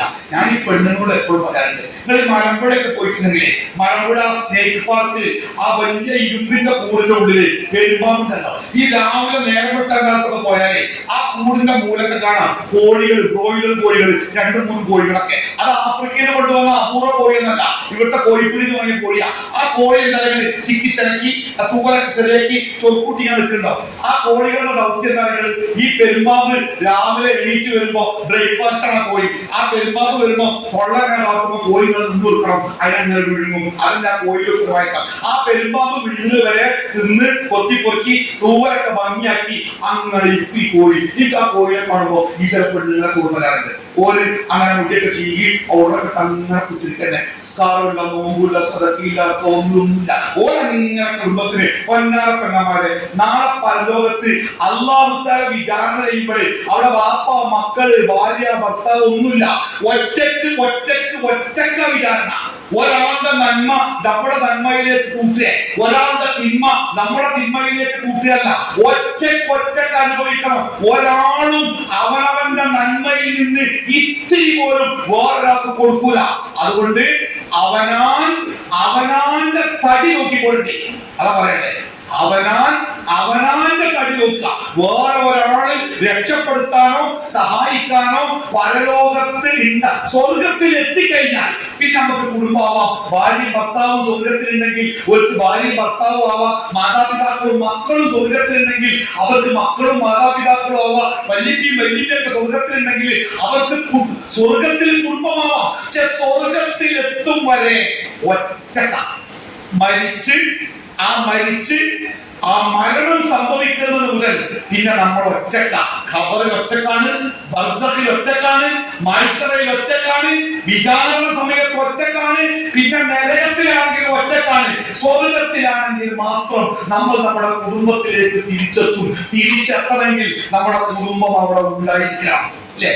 മൂർത്തായുദ്ധം നടക്കുമ്പോ ഒരു സംഭവം നടക്കുന്നുണ്ട്. ഈ യുദ്ധം മുസ്ലിങ്ങളെ സംബന്ധിച്ച് വളരെ പ്രയാസമുള്ള സമയത്താണ് യുദ്ധം. അതുകൊണ്ട് തന്നെ യുദ്ധത്തിലേക്ക് പോകുന്ന മുസ്ലിങ്ങൾ വലിയ മാനസികമായ പ്രയാസത്തിലാണ്. നബി സല്ലല്ലാഹു അലൈഹി വസല്ലം മദീന പള്ളിയുടെ മുറ്റത്ത് എല്ലാവരോടും വരാൻ പറഞ്ഞ് ആ മദീനത്തെ പള്ളിയുടെ മുറ്റത്ത് നിന്ന് ആ സൈന്യത്തിന് യാത്രയ്ക്ക് കൊടുക്കുക. അവർക്ക് വേണ്ട നിർദ്ദേശമൊക്കെ കൊടുത്ത് അവർക്ക് വേണ്ടി പ്രാർത്ഥിച്ച് അവരെ യാത്രയാക്കുമ്പോ ആ സൈന്യത്തിന്റെ കൂടെ പോകുന്ന ചെറുപ്പക്കാരുടെ കുടുംബങ്ങൾ മുഴുവനും മദീന പള്ളിയുടെ മിറ്റത്ത് വന്നിട്ടുണ്ട്. നമ്മളൊക്കെ ഗൾഫ് പോകുമ്പോ എയർപോർട്ടിൽ യാത്രയാക്കുന്ന പോലെ ഇവരൊക്കെ യാത്രയാക്കാൻ വേണ്ടി അവിടെ വന്നിട്ടുണ്ട്. കരഞ്ഞും കണ്ണീരും യാത്രാവഴികളുമായിട്ട് അവർ ഈ സൈന്യത്തെ യാത്രയാക്കി തിരിച്ചു വരുന്നതിന് ഉറപ്പില്ല. ആരാതി പോണേ. ആ പോയ സൈന്യത്തിലെ ഒരു ചെറുപ്പക്കാരൻ കുറച്ചു കഴിഞ്ഞ് ബേക്കിലേക്ക് തന്നെ തന്റെ കുതിരയെ ഓടിച്ച് ഈ പള്ളിയുടെ മുറ്റത്തിന് വന്ന് പെട്ടെന്ന് വന്നത് കുറച്ചപ്പുറത്ത് ഒരു പെൺകുട്ടി ഒറ്റയ്ക്ക് മാറി നിന്ന് കരയുന്നുണ്ട്. ഓളെ ഒക്കത്തൊരു ചെറിയ കുട്ടിയുണ്ട്. ഈ ചെറുപ്പക്കാരന്റെ ഭാര്യ ആരില്ല. ഈ ഭാര്യ കുട്ടി ഇയാള് യുദ്ധത്തിന് പോവുക. പിന്നെന്താ സംഭവിക്കുന്ന അറിയില്ല. ആ ചെറുപ്പക്കാരൻ തന്റെ ഭാര്യയുടെ അടുത്ത് വന്ന് തന്റെ കുതിരപ്പുറത്ത് നിന്ന് താഴെ ഇറങ്ങിയിട്ട് അവളുടെ മുഖം തന്റെ മുഖത്തോട് ചേർത്ത് വെച്ച് അവസാനത്തെ യാത്ര ചോദിക്കാം. എന്നിട്ട് അവളുടെ ഒക്കത്ത് തോളത്തിരിക്കുന്ന ആ ചെറിയ കുട്ടിയെ തന്റെ കയ്യിലേക്ക് വാങ്ങിയിട്ട് അവന്റെ മുഖത്തും നെറ്റിയിലുമൊക്കെ ഒരുപാട് ഉമ്മ വെച്ചിട്ട് കണ്ണീരോടുകൂടി മകനെ തന്റെ ഭാര്യയ്ക്ക് തിരിച്ചേൽപ്പിക്കുമ്പോ അയാൾ പറഞ്ഞൊരു വാക്കുണ്ട്, ഞാൻ മുഹത്തയിലേക്ക് പോവാൻ, ഞാൻ മുഹത്തയിൽ നിന്ന് തിരിച്ചു വന്നില്ലെങ്കിൽ, എന്താ പറഞ്ഞേ, ഞാൻ മുഹത്തയിൽ നിന്ന് തിരിച്ചു വന്നിട്ടില്ലെങ്കിൽ അതിന്റെ അർത്ഥം ഞാൻ കൊല്ലപ്പെട്ട, ഞാൻ തിരിച്ചു വന്നിട്ടില്ലെങ്കിൽ ഇവനെ സ്വർഗത്തിൽ നീ എന്നെ ഏൽപ്പിക്കണം. ഞാൻ മുഹത്തയിൽ നിന്ന് തിരിച്ചു വന്നിട്ടില്ലെങ്കിൽ ഇവനെ സ്വർഗത്തിൽ നീ എന്നെ ഏൽപ്പിക്കണം. ഇങ്ങനെ ഞാൻ പോകുമ്പോൾ നിന്നെ കാണുന്നുണ്ടല്ലോ, മകനും നീയും നിൽക്കുന്നത് അതേ കാഴ്ച നാളെ ഞാൻ സ്വർഗത്തിലെത്തുമ്പോൾ സ്വർഗത്തിൽ നീയും മകനും ഉണ്ടാവണം കേട്ടോ. അതൊരു അമാനത്താണ്. രണ്ട് കാര്യം, ഒന്ന് ഈ മകനെ സ്വർഗത്തിലെത്തുന്ന മകനായി നീ വളർത്തണം, രണ്ട് സ്വർഗത്തിലെത്തുന്ന ഒരു പെണ്ണായി നീ ജീവിക്കണം. എന്നിട്ട് സ്വർഗത്തിൽ വെച്ച് നമുക്ക് ഒത്തുകൂടാം. അതൊരു ധൈര്യം, അതൊരു ധൈര്യം. ഒരു മുസ്ലിമിന് ഇതിലേറെ മാനസികമായ ധൈര്യം നൽകുന്ന വേറെ ഒരു സംഗതിയില്ല. നമ്മുടെ പ്രിയപ്പെട്ട ആൾക്കാരൊക്കെ മരിച്ചു പോകുമ്പോ നെഞ്ചു പറിക്കുന്ന വേദനയിൽ ആ മയ്യത്തിന്റെ മുഖത്ത് അവസാനം ഉമ്മ വെക്കുന്ന ഒരു ഉമ്മവക്കലുണ്ട്. എന്നിട്ട് പറിച്ചാൽ കിട്ടൂല ചില മുഖങ്ങളെ. എന്നിട്ട് നെഞ്ചത്ത് കൈവച്ചോട് പറയും, ഒന്നും കൂടി കാണിച്ചല്ലോ, ഞാൻ ഇനിന്റെ കാണൂലല്ലോ, ഞാൻ ഇനിന്റെ മക്കളെ കാണൂലല്ലോ എന്നൊക്കെ നെഞ്ചു പൊട്ടി കരയുമ്പോഴേ മുസ്ലിം ഉമ്മത്തിന് അള്ളാഹു നൽകുന്ന ഒരു വാഗ്ദാനമുണ്ട്. നിങ്ങൾ ഈമാനോടുകൂടി ജീവിച്ചാൽ, നിങ്ങളുടെ മക്കളും ഈമാനിലാണ് ജീവിക്കുന്നതെങ്കിൽ നാളെ സ്വർഗത്തിൽ അല്ലാഹു നിങ്ങൾക്ക് അവരെ തിരിച്ചു തരും. ഇതൊരു വാക്കാ, അള്ളാഹുവിന്റെ വാക്കാ. അപ്പൊ നമ്മളൊക്കെ ഈ ലോകത്ത് ഒരു 10, 60, 70 കൊല്ലൊക്കെ ഒന്നിച്ച് ജീവിക്കുക എന്നുള്ളത് വളരെ കുറഞ്ഞൊരു കാലം. അതിന്റെ ഇടയ്ക്കിപ്പോ നമ്മുടെ മക്കളൊക്കെ എത്ര കാലം നമുക്ക് കിട്ടുക? 10, 20 വയസ്സാവുമ്പോ കല്യാണം കഴിഞ്ഞു പോകുന്ന മക്കള് കൊല്ലത്തിൽ എപ്പോഴെങ്കിലൊക്കെ വിരുന്ന് വരിക, പിന്നെ പതുക്കെ വിരുന്നിന്റെ ദൈർഘ്യം കൂടുക, പിന്നെ വന്നെങ്കിലായി കണ്ടെങ്കിലായി, അത്രയല്ലേ ഉള്ളൂ അല്ലേ? അപ്പൊ അത്രേ ഉള്ളൂ. പക്ഷേ ഒരിക്കലും പിരിയാത്ത, ഒരിക്കലും അവസാനിക്കാത്ത ഒരു ജീവിതം നാളെ സ്വർഗത്തിൽ നമ്മുടെ കുടുംബത്തിന്റെ കൂടെ നമുക്ക് കിട്ടണമെങ്കിൽ നിങ്ങൾ നിങ്ങളുടെ ശരീരത്തെ കാത്തോളണ്ടി, നിങ്ങളുടെ കുടുംബത്തെയും നിങ്ങൾ കാക്കണം. അപ്പൊ അവനാണ് തന്നെ സ്വർഗത്തിലാക്കാൻ പറ്റുള്ളെങ്കിൽ പിന്നെ കുടുംബത്തെ സ്വർഗത്താക്കാൻ പറ്റുക? ഞാൻ വിചാരിച്ച എന്റെ മകനെ സ്വർഗത്തിലെത്തിക്കാൻ പറ്റുമോ? ഞാൻ വിചാരിച്ച എന്റെ പെണ്ണുങ്ങളെ സ്വർഗത്തിലെത്തിക്കാൻ പറ്റുമോ? പറ്റൂല. അതിന് അവരെന്നെ വിചാരിക്കണം. അതിന് അവരെ ഒരുക്കുക. എന്റെ മകനെ സ്വർഗത്തിന്റെ വഴിയിൽ വളർത്തുക, എന്റെ ഭാര്യയെ സ്വർഗത്തിന്റെ വഴിയിൽ വളർത്തുക, എന്റെ കുടുംബത്തിന്റെ ഉള്ളിൽ ഇസ്ലാമികമായ ഒരു അന്തരീക്ഷമുണ്ട്, എന്റെ കുടുംബത്തിൽ ജീവിക്കുന്നവർ സ്വർഗത്തിന്റെ വഴിയിൽ ജീവിക്കുന്നവരാണ് എന്ന് ഞാൻ ഉറപ്പുവരുത്തണം. അത് അല്ലാഹു എന്നെ ഏൽപ്പിച്ച ഒരു അമാനത്താണ്. അതാണ് യാ അയ്യുഹല്ലദീന ആമനു, സത്യവിശ്വാസികളെ, നിങ്ങൾ നിങ്ങളുടെ ശരീരങ്ങളെ കാത്തു രക്ഷിക്കണം, നിങ്ങളുടെ കുടുംബത്തെയും നിങ്ങൾ കാക്കണം, നരകത്തിൽ നിന്ന്. ആ നരകത്തിന്റെ ഇന്ധനം എന്താ? പെട്രോളിയോ, ബഹളോ, ചിരട്ടെ, ആണവ ഇന്ധനങ്ങളോ? എന്താ നരകത്തിലെ ഇന്ധനം? അന്നാസ്, മനുഷ്യൻ, കല്ലുകൾ. നിങ്ങൾ എവിടെയെങ്കിലും കല്ല് കത്തുന്ന തീ കണ്ടിരുന്നോ? നമ്മളൊക്കെ വീടിന്റെ മുറ്റത്ത് ബിരിയാണി വെക്കാൻ വേണ്ടി അടുപ്പുണ്ടാക്കുമ്പോഴേ ആ അടുപ്പ് കല്ലുകൊണ്ടുണ്ടാക്കുക. നമ്മളാരും മരം കൊണ്ട് അടുപ്പുണ്ടാക്കാറില്ല. മരം കൊണ്ട് അടുപ്പുണ്ടാക്കിയ കത്തിപ്പോവും. കല്ലുകൊണ്ട് അടുപ്പുണ്ടാക്കല്, കാരണം കല്ലൊരിക്കലും കത്തൂല. പക്ഷെ നരകത്തിലെ തീയുണ്ടല്ലോ, ഈ ലോകത്തിലെ തീയിനേക്കാൾ 100 ഇരട്ടിയിലേറെ ചൂട് എന്ന് റസൂലുള്ളാഹി പഠിപ്പിച്ച നരകത്തിലെ തീയുണ്ടല്ലോ, അത് കത്തുന്നത് കല്ലില. നമ്മളൊക്കെ നമ്മുടെ ഈ അടുപ്പത്തൊക്കെ വെച്ച ചായക്ക് വേഗം തിളക്കാൻ വേണ്ടി ഇപ്പോഴല്ല, പണ്ട് നമ്മുടെ ഉമ്മാരൊക്കെ ഈ ഉണങ്ങിയ ഓല ഇങ്ങനെ വെച്ചു കൊടുക്കില്ലേ? ഉണങ്ങിയ ഓല വെച്ചു കൊടുക്കുമ്പോ തീ ഇങ്ങനെ ആളിക്കത്തും. അതേപോലെ നരകത്തിലേക്ക് കല്ലിങ്ങനെ ഇട്ട് കൊടുക്കുമ്പോഴേ ആ തീ ഇങ്ങനെ ആളി കത്തും. അത്രയും ശക്തമായ ആ നരകത്തിലെ തീയിൽ നിന്ന് നിന്റെ തടി നീ കാത്തോളണം, നിന്റെ കുടുംബത്തെ നീ കാത്തോളണം. അതുകൊണ്ട് പ്രിയപ്പെട്ടവരെ, എന്റെ ബാപ്പമാരെ, ഉമ്മമാരെ, നമ്മുടെ മക്കളോട് ഒരിത്തിരി സ്നേഹം നമ്മുടെ മനസ്സിന്റെ ഉള്ളിൽ എവിടെയെങ്കിലും ഉണ്ടെങ്കിൽ ആ സ്നേഹം പ്രതിഫലിക്കേണ്ടത് അവരെ ഡോക്ടറാക്കാനോ എഞ്ചിനീയർ ആക്കാനോ പണക്കാരനാക്കാനോ ഒന്നുമല്ല. അവർ നാളെ സ്വർഗത്തിലെത്തണം. ഇബ്രാഹിം നബി അലൈഹി സ്വലാത്തു വസ്സലാം തന്റെ ഭാര്യയെയും മകനെയും ആ കഅബാലയത്തിന്റെ അടുത്ത് താമസിപ്പിച്ച് അദ്ദേഹം മടങ്ങി പോകുമ്പോ അള്ളാഹുവോട് പ്രാർത്ഥിക്കുന്ന പ്രാർത്ഥന, പടച്ചോനെ നിന്റെ കുടുംബത്തെ നിന്റെ ഭവനത്തിന്റെ അടുത്ത് ഞാൻ താമസിപ്പിച്ചിട്ടുണ്ട് റബ്ബേ. എന്തിനറിയോ? അല്ലാഹുവേ, അവർ നമസ്കാരം നിലനിർത്തുന്നവരാകുവാൻ വേണ്ടി റബ്ബേ. നമ്മളൊക്കെ വീടിന് സ്ഥലമാകുമ്പോഴേ അടുത്ത് സ്കൂളുണ്ടോ, അടുത്ത് അങ്ങാടിയുണ്ടോ, അടുത്ത് മാർക്കറ്റുണ്ടോ, അടുത്ത് റോഡുണ്ടോ എന്നൊക്കെ നോക്കേ. എനിക്കും എന്റെ കുടുംബത്തിനും പോയി നിശ്ചയിക്കാൻ പറ്റിയൊരു പള്ളി എന്റെ വീടിന്റെ അടുത്തുണ്ടോന്ന് നിങ്ങൾ ആരെങ്കിലും വീട് വെച്ചപ്പോ ആലോചിക്കണം. എന്റെ വീട് പള്ളിന്റെ അടുത്താ. ഓരോ വക്ത് ബാങ്ക് കൊടുത്ത് ഇഖാമത്ത് കൊടുക്കാനാകുമ്പോഴും ഞാനും എന്റെ ഭാര്യയും എന്റെ മക്കളും ഞങ്ങളെല്ലാവരും ഒന്നിച്ചൊരു പള്ളിയിൽ പോയിട്ട് ജമാഅത്ത് അനുഷ്ഠിക്കരുത്. അപ്പൊ ആ വീട് കുറച്ച് ചെറിയ വീടാ, 5 സെന്റിലാണ് ഞാൻ വീട് വെച്ചത്. അതുകൊണ്ട് വീട് ഇപ്പൊ അന്നാതെ കഴിയും. അപ്പൊ വീടൊന്ന് വലുതാക്കണമെന്നുണ്ട്. പക്ഷെ ഞങ്ങളുടെ പ്രശ്നം കാര്യങ്ങൾ ഇതുപോലെ പള്ളിന്റെ അടുത്തൊരു വീട് കിട്ടണം, അല്ലെങ്കിൽ സ്ഥലം കിട്ടണം. അത് തെരഞ്ഞുകൊടുക്കുക. അതിന്റെ സുഖത്തിലായിരുന്നു പള്ളിന്റെ അടുത്ത് വീട് വെക്കുക. 5 നേരം കുടുംബത്തിന്റെ കൂടെ ആ പള്ളിയിൽ പോയിട്ട് ജമാഅത്തായിട്ട് നിസ്കരിക്കാൻ പറ്റുക. അതിന്റെ ഐശ്വര്യങ്ങൾ അത് പറഞ്ഞാൽ മനസ്സിലാക്കാൻ പറ്റില്ല. അത് അനുഭവിച്ചറിയേണ്ട ഒരു കാര്യം, അത്രയും വലിയ കാര്യം. ഇബ്രാഹിം നബി ഭാര്യയെയും മകനെയും അവിടെ താമസിച്ചത് റബ്ബനാ ലിയുഖീമുസ് സ്വലാത്ത്, പടച്ചോനെ അവര് നിസ്കാരം നിലനിർത്താൻ വേണ്ടിയാണ് റബ്ബേ ഞാൻ അവിടെ അവരെ പള്ളിന്റെ അടുത്ത് പാർപ്പിച്ചത്. അദ്ദേഹം പ്രാർത്ഥിക്കാം, നിങ്ങൾ അങ്ങനെ പ്രാർത്ഥിക്കാറില്ല. പടച്ചോനെ എന്റെ കുടുംബം നിസ്കരിക്കുന്നവരാകാൻ വേണ്ടി റബ്ബേ ഞാൻ എനിക്ക് ചെയ്യുന്നത്. നിസ്കാരത്തെ പറ്റി ഒരു ശ്രദ്ധയില്ല. ഇബ്രാഹിം നബി മറ്റൊരിക്കൽ അള്ളാഹുവോട് പ്രാർത്ഥിക്കുന്നുണ്ട്, അള്ളാഹുവേ ഞാനും എന്റെ മക്കളും അവരെ നീ നിസ്കരിക്കുന്നവരാക്കണമേ റബ്ബേ. എന്നെയും എന്റെ മക്കളെയും നീ നിസ്കരിക്കുന്നവരാക്കണേ റബ്ബേ. നമ്മുടെ കുട്ടികൾ 15-20 വയസ്സുള്ള കുട്ടികൾ, സ്കൂളിലും കോളേജിലും ഒക്കെ +2 ഡിഗ്രി ഒക്കെ പഠിക്കുന്ന കുട്ടികൾ വീട്ടിൽ നിന്ന് സ്കൂളിൽ പോയിട്ട് തിരിച്ചു വരുമ്പോ എത്ര ഉമ്മാര് ചോദിക്കാറുണ്ട്, മക്കളെ നിങ്ങൾ നിസ്കരിച്ചോ? ഉച്ചക്ക് ചോറൊന്നും ചോദിക്കാറുണ്ട്. ചോറ് നിന്നിട്ട് മുഴുവൻ തിന്നോ? പകുതി ചോറ് തട്ടിക്കളയല, വെറുതെ അല്ലേ എന്താ ചോറ് തിന്നൂടെ? ഉമ്മാക്ക് ബേജാറ് ആദ്യമുണ്ട്. കുട്ടികൾ ചോറ്, ആൺകുട്ടികൾ ചോറുണ്ടാക്കാൻ മടിയാ. അവിടെ പോയിട്ട് അത് തിന്നു ആദ്യം വന്ന് അമ്മന്റെ ചോദിക്കാറോ ഇത് തിന്നീനോ? എന്താ തിന്നത്? ഈ പൊറാട്ടങ്ങളെ തിന്നാണ്ട് അതിന്റെ ശരീരം കേറിത്തന്നെ അതിന് ചോറ് കൊണ്ടേക്കൂടെ? അങ്ങനെ നമ്മൾ ചോദിക്കും. 16 എത്ര അമ്മാരിപ്പാല് ചോദിക്കരുത് ഈ മക്കളോട്, മക്കളെ നിങ്ങൾ നിസ്കരിച്ചോ? നമ്മളൊക്കെ മക്കൾ പഠിക്കുന്ന വിദ്യാഭ്യാസ സ്ഥാപനങ്ങളിലോ അതിന്റെ പരിസരങ്ങളിലോ നിസ്കാരത്തിന്റെ സൗകര്യങ്ങൾ നിങ്ങൾ എവിടെയെങ്കിലും കണ്ടിട്ടുണ്ടോ, ഉണ്ടാക്കിയിട്ടുണ്ടോ? ആ സൗകര്യം മക്കൾക്ക് കൊടുത്തിട്ടുണ്ടോ? ഒന്നും വേണ്ട, 4 മണിക്ക് തിരിച്ചു വന്നാലെങ്കിലും ളുഹറും അസറും ഒന്നിച്ചെങ്കിലും നിസ്കരിക്കാൻ നമ്മുടെ മക്കളെ നമ്മൾ പ്രേരിപ്പിക്കാറുണ്ടോ? അവർ നിസ്കരിക്കാറുണ്ടോ? നിങ്ങൾ നിർബന്ധിക്കാറുണ്ടോ? ഇല്ലെങ്കിൽ എന്താ കുഴപ്പങ്ങൾ?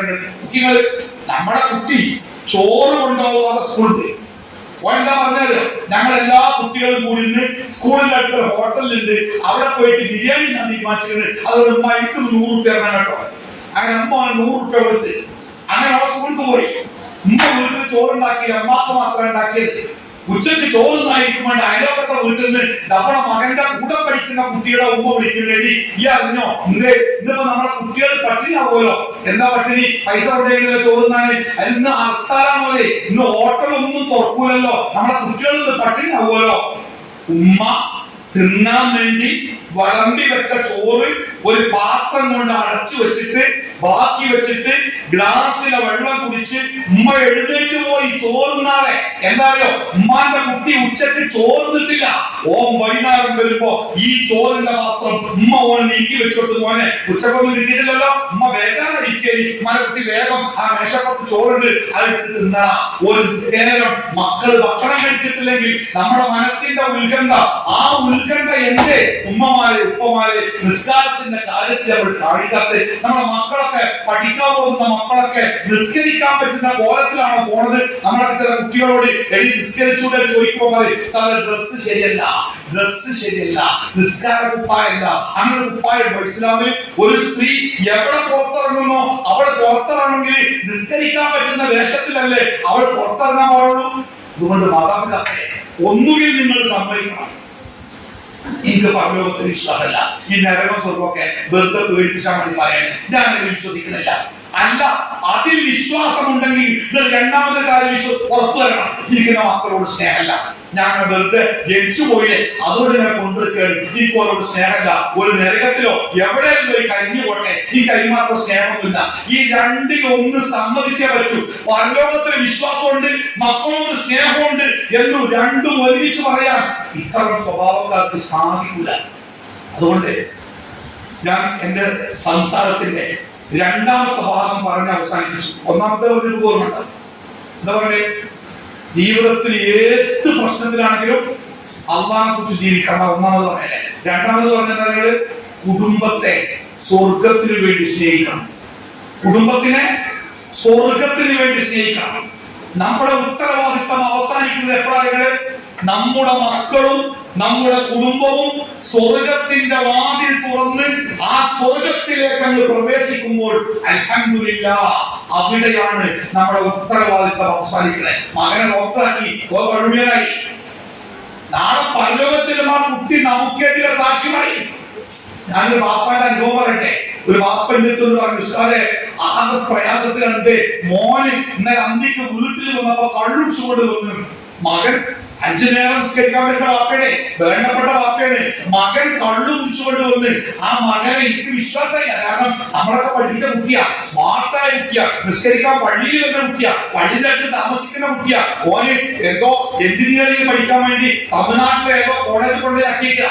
അവിടുന്ന് ഓൻ വീട്ടിൽ വന്നപ്പോൾ അത്ര കള്ളുടിച്ചു വന്ന് ഈ വാപ്പ ബേജാറിനോട് ആദ്യം തന്നെ നമുക്ക് ശാസ്ത്രത്തിൽ വീട്ടിലൊക്കെ വരുമോ, വീട്ടിലാകെ പ്രശ്നമാണ്, ഭാര്യ ആകെ തലയിൽ വീട് കിടക്കുകയാണ്, എണീക്കുന്നില്ല, പേര് ാണ് എന്റെ പ്രശ്നം. മോൻ എന്തെങ്കിലും കണ്ണുടിച്ചു വന്നു, എനിക്ക് വിശ്വാസമില്ല. ഞാൻ ഇറക്കിയാ വരാതെ ഞാൻ ചെല്ലുമ്പോ വീടിന്റെ തിണ്ണയിൽ ഇങ്ങനെ ആ കുട്ടി ഇങ്ങനെ കാലുമ്പോ കയ്യിൽ കെട്ടിയിട്ട് ചുമന്ന് ചാരി ഒന്നും അറിയാത്ത പോലെ ഇരിക്കുന്നുണ്ട്. എനിക്ക് ആ വീട്ടിൽ കയറാൻ ഞാൻ വിളിച്ചു പോകാറ് ഇറങ്ങി വന്നു, അനുസരണയോടെ വന്നു. ഞാൻ അവരെ തോളിൽ പിടിച്ചിട്ട് നടന്ന് കുറെ കാര്യങ്ങൾ സംസാരിച്ച് നടക്കുമ്പോ ഞാൻ പതുക്കെ വിഷയത്തിലേക്ക് പ്രവേശിച്ച് ഞാൻ അവനോട് ചോദിച്ചു നോക്കിയാ, അതിനെ പറ്റി ബാപ്പ എന്നോട് ഒരു കാര്യം പറഞ്ഞല്ലോ, രാവിലെ വന്നിട്ട് അതേ കുട്ടീനോട് ഒറ്റരിക്ക ഞാൻ കള്ളു കുടിച്ചെന്നൊക്കെ പറഞ്ഞേ. അതെ, ഞാൻ അമ്പലത്തിൽ കാരണം എന്റെ മുഖത്ത് അങ്ങനെ പറയാൻ ഒരു ധൈര്യം ഉണ്ടായിരുന്നു. ഞാൻ തന്നെ അതെ അവൻ പറയണേ, ഞാൻ ഇന്നലെയല്ല, ഞാൻ കുറെ ആയി കുടിക്കാൻ തുടങ്ങിയിരിക്കുന്നു, പക്ഷെ ഇന്നലെ അബദ്ധം പറ്റി, ഞാൻ കുടിച്ചുകൊണ്ട് വീട്ടിൽ വന്ന് അത് വലിയ പ്രശ്നമായി, ഞാൻ വീട്ടിൽ വരാൻ പാടില്ലേ. അപ്പൊ ഞാൻ പറയടാ പൊന്നുമോനെ, എനിക്ക് വേണ്ടി എന്റെ ബാപ്പിയൊക്കെ കണ്ട സ്വപ്നങ്ങൾ, നിനക്ക് വേണ്ടി അവർ ചെലവാക്കിയത് അതൊക്കെ ഈ മറന്നില്ലേ, ഈ ലഹരിക്ക് പിന്നാലെ പോയത് എങ്ങനെ? അപ്പൊ എന്നോട് പറഞ്ഞേ, അതെ ഒരു കാര്യങ്ങൾ വിശ്വസിക്കുവാൻ അറിയില്ല, എന്നെ കള്ളുടിയനാക്കിയ നിന്റെ വാപ്പേട്ടോ, എല്ലാ വാപ്പും എന്നെ കള്ളുടിയനാക്കിയ നിന്റെ വാപ്പേട്ടോ. എനിക്കിത് സഹിച്ചില്ല. ആ വാപ്പ ഞാൻ അവിടെ കോടതി എടുത്തിട്ട് പറഞ്ഞു, എന്താണ് പ്രോഗ്രസ് പറയുന്നത്? എന്റെ കൈ കണിപ്പിച്ചു പറഞ്ഞു, അത് ഞാൻ പറയുന്ന മുഴുവൻ കേൾക്കി. അവനെ ഈ 5 നേരം ജമാഅത്തായി പള്ളിയിൽ വന്ന് നിസ്കരിക്കുന്ന, അവിടെ ബാങ്ക് കൊടുക്കുന്ന ആളല്ലെങ്കിൽ ബാങ്കും ഇക്കാമത്തും കൊടുക്കുന്ന ഈ കുട്ടി, ആ കുട്ടീനെ ഓട്ടോമൊബൈൽ എഞ്ചിനീയറിംഗ് പഠിക്കാൻ വേണ്ടി പട്ടിയാക്കിയിട്ട് ആ കുട്ടി അവിടെ നടന്നപ്പോ പാപ്പ അവിടുത്തെ കോളേജിലെ അതിന്റെ മധു വലിയ കോളേജാ, കണ്ടമാനം പൈസ കൊടുത്ത സീറ്റ്. അങ്ങനെ കോളേജിന്റെ പെരുമയൊക്കെ പറഞ്ഞപ്പോ ഈ സാധു കുട്ടി ഇങ്ങനെ തരിക, ഇവിടെ അടുത്ത ഒരു പള്ളിന്റെ മിനാരം പോലും കാണാനല്ലോ, അല്ല നിസ്കാരത്തെ ദൂറിന്റെ സമയത്തിന്റെ. അപ്പൊ ഇവൻ പിന്നെ ബാപ്പാനോട് പറഞ്ഞു, ബാപ്പ ഇവിടെ പള്ളിയൊന്നും കാണാനല്ലോ, ബാങ്കൊന്നും കേൾക്കാനല്ലോ, എങ്ങനെ നിസ്കരിക്കുക? അപ്പൊ ബാപ്പ പറഞ്ഞ്, അതൊക്കെ ഇവിടെ വേറെ കുട്ടികളുണ്ട്, ഓരോരുത്തർ നിസ്കരിക്കുന്ന ഓരോടൊക്കെ ചോദിച്ച് മനസ്സിലാക്കിയാൽ മതി, എനിക്ക് പെട്ടെന്ന് പോകണം, ഉമ്മ വീട്ടിലല്ലേ. ബാപ്പ പെട്ടെന്ന് അഡ്മിഷൻ പ്രൊസീജിയറൊക്കെ പൂർത്തിയാക്കി ബാപ്പ നാട്ടിൽ വിട്ട്. ഈ കുട്ടിക്ക് ആകെ അസ്വസ്ഥത, അവൻ ആദ്യമായിട്ടാ ബഹു നിസ്കരിക്കാതിരിക്കണേ. അങ്ങനെ അസ്തമ സമയമായി ക്ലാസ് വിട്ട് പള്ളിയൊന്നും കാണാനല്ല. അപ്പൊ അവിടുത്തെ ഒരു സീനിയർ വിദ്യാർത്ഥിയോടോ ചോദിച്ചത്രേ, ഇവിടെ പള്ളി എവിടെയുണ്ട്? അതിന്റെ ഉത്തരം പറയാം, കവിടക്കി ഒറ്റ അടിക്കുന്നത്. എന്നിട്ട് പറഞ്ഞു, നീ മേഘം ചോദിക്കാൻ പാടില്ല.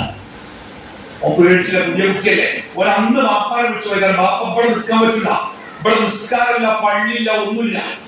ബാപ്പന്റെ കരുതല്ല, നിൽക്കാനും പഠിക്കാനും മടിച്ചിട്ടാണ്. ബാപ്പ പറഞ്ഞത് ലക്ഷങ്ങൾ മുടക്കിയിട്ടാണ് ഞാൻ ചേർത്തെ, മര്യാദക്കോടെ നിന്നോ, നിസ്കരിക്കാനാണെങ്കിലോ ഇതിലുണ്ടാവില്ല, ഇവിടെ പള്ളിയിട്ട് ഞാനവിടെ കൊണ്ടേക്ക് പഠിക്കാനാ, മര്യാദക്ക് നിന്ന് പഠിച്ചു പറഞ്ഞു.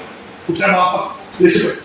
മകൻ ആ കുട്ടി പറയുന്ന സ്ഥലം, ഞാൻ രാത്രി ഞങ്ങളുടെ റൂമിൽ 4 ആളാ, 2 ബെഡാ, ഡബിൾ ബെഡാ, താഴെ മേലി. ഞാൻ താഴത്തെ ബെഡിലാണ് നിൽക്കുന്നത്. അവിടെ ഒരാൾക്ക് നിൽക്കാൻ വരില്ല, ഇരുന്നാൽ തന്നെ തലങ്ങനെ മുട്ടും. എന്നിട്ടും രാത്രി എന്റെ റൂമിലുള്ള ബാക്കി 3 ആൾ ഉറങ്ങിയാല് ഞാൻ ബാത്റൂം പോയിട്ട് ഒച്ചണ്ടാക്കാതെ ഒതു കൊടുത്തിട്ട് എന്റെ ബെഡിൽ ഇരുന്നിട്ട് 5 നിസ്കാരം ഞാൻ ഒരുമിച്ച് നിസ്കരിക്കും. ഏതാ കിബില എനിക്കറിയില്ല, ഏതാ പടിഞ്ഞാറ് എനിക്കറിയില്ല, ചോദിക്കാൻ പേടി. ഞാൻ എന്റെ ബെഡിൽ ഇരുന്നിട്ട് ഒപ്പം നിസ്കരിക്കും. എന്നിട്ട് ഞാൻ റബ്ബിനോട് പ്രാർത്ഥിക്കും, പഠിച്ചോനെ ഇതെല്ലാം എന്റെ മുമ്പിൽ വേറെ മാർഗം കേട്ടോ. എന്നൊക്കെ കുട്ടി ഓന്റെ റൂമിലെ 3 ആൾക്കാർ അത്യാവശ്യം കുടിക്കും. അങ്ങനെ അവര് 10 കുടിക്കുമ്പോഴൊക്കെ ബലം കുടിക്കും. ഇവന് കുപ്പി കാണുന്നതിന് പേടിയാ. അപ്പം ചുമരിലേക്ക് പറ്റി പുതച്ചുകൊണ്ട് മൂടി പുതച്ച് ഉണ്ടാളെ കണ്ണു ഓ വാപ്പാനെ വിളിച്ചു, വാപ്പ ഇവിടെ ഞങ്ങൾ റൂമിൽ കണ്ടുപിടിക്കാൻ പ്രശ്നമാണ്. ആ വാപ്പ പറഞ്ഞ് ജാതി വർക്കാമെന്ന് പറയട്ടെ, മര്യാദ പഠിച്ചോ, എനിക്ക് എന്തെങ്കിലും പ്രശ്നം ഉണ്ടെങ്കിൽ പ്രിൻസിപ്പാളോട് പറയാം. അങ്ങനെ കോളേജിലൊക്കെ പ്രിൻസിപ്പാളിനോട് പരാതി പറഞ്ഞാല് പിന്നെ ജീവനോടെ ഉണ്ടാവില്ല. അവിടെ പഠിക്കുന്ന കുട്ടികൾക്കറിയാം അതൊരുപ്പം മുന്നില്ല. കുറച്ച് കഴിഞ്ഞിട്ട് സംഭവിച്ചത്, കുറച്ച് കഴിഞ്ഞപ്പോ ഇവര് തമാശക്ക് ഇവനെ ബലമായിട്ട് കുടിപ്പിക്കാൻ തുടങ്ങി. കുട്ടിയെ അടക്കിലെ പൊഴിച്ചിട്ട് ഇവനെ കുടിച്ചു വെച്ച് വായിലേക്ക് വെച്ച് തട്ടിത്തെറിപ്പിച്ച് ഇവന്റെ കണ്ണിലും മൂക്കിലൊക്കെ ആയി ഇവരാകപ്പാടെ ആർത്ത് ചിരിച്ച് അതിന് ഇവൻ വാപ്പാനെ വിളിച്ച്, വാപ്പ അപ്പോഴും പഴയ വാക്കൻ മര്യാദത്തോടൊന്നോ വേണ്ടാത്തൊന്നും പറയണ്ട. ഈ കുട്ടി കുറെയൊക്കെ കടിച്ചു പിടിച്ചു നോക്കി. പിന്നെ ഓൻ തീരുമാനിച്ചോല എന്തിനും ഞാൻ എത്ര പറഞ്ഞിട്ടും വാപ്പ ഓൻ തിരിച്ചല്ലോ. ഇവര് കൂടി കുടിക്കുമ്പോ ഒപ്പം ഓരോ വന്നിരുന്നു. ആദ്യം കുപ്പിയുടെ അടപ്പിലും പിന്നെ ഗ്ലാസ്സിലും പിന്നെ കുപ്പി ഒന്നായിട്ട് കുടിക്കാൻ തുടങ്ങി. ആ കുട്ടിനോട് ചോദിക്കാം, അത് പറയാം എന്നെ കല്ലുനാട്ടുകാരാ. ഞാതാ ഈ ബാപ്പാനോടും ഉമ്മാനോടും ചോദിക്കാം, ദുന്യാവിലെ ലാഭം മാത്രം സ്വപ്നം കണ്ട് മക്കളെ ശമ്പളക്കാരാക്കാനും പൈസക്കാരാക്കാനും അവരെ ഓരോ ഇടത്തിൽ കൊണ്ടുചെന്നാക്കുമ്പോ അവരുടെ ധാർമ്മികത, അവരുടെ ജീവിതത്തിന്റെ വിശുദ്ധി, അവരുടെ മതപരമായ കൃത്യത അത് പരിശോധിച്ചിട്ടില്ലെങ്കിൽ നാളെ പരലോകത്ത് നരകത്തിലേക്ക് പോകുന്ന ഒരു കൂട്ടം ആളുകൾ അള്ളാഹുവിന്റെ മുമ്പിലെത്തിയിട്ട് അവർ അള്ളാഹുവോട് പറയുന്ന ഒരു കാര്യമുണ്ട്,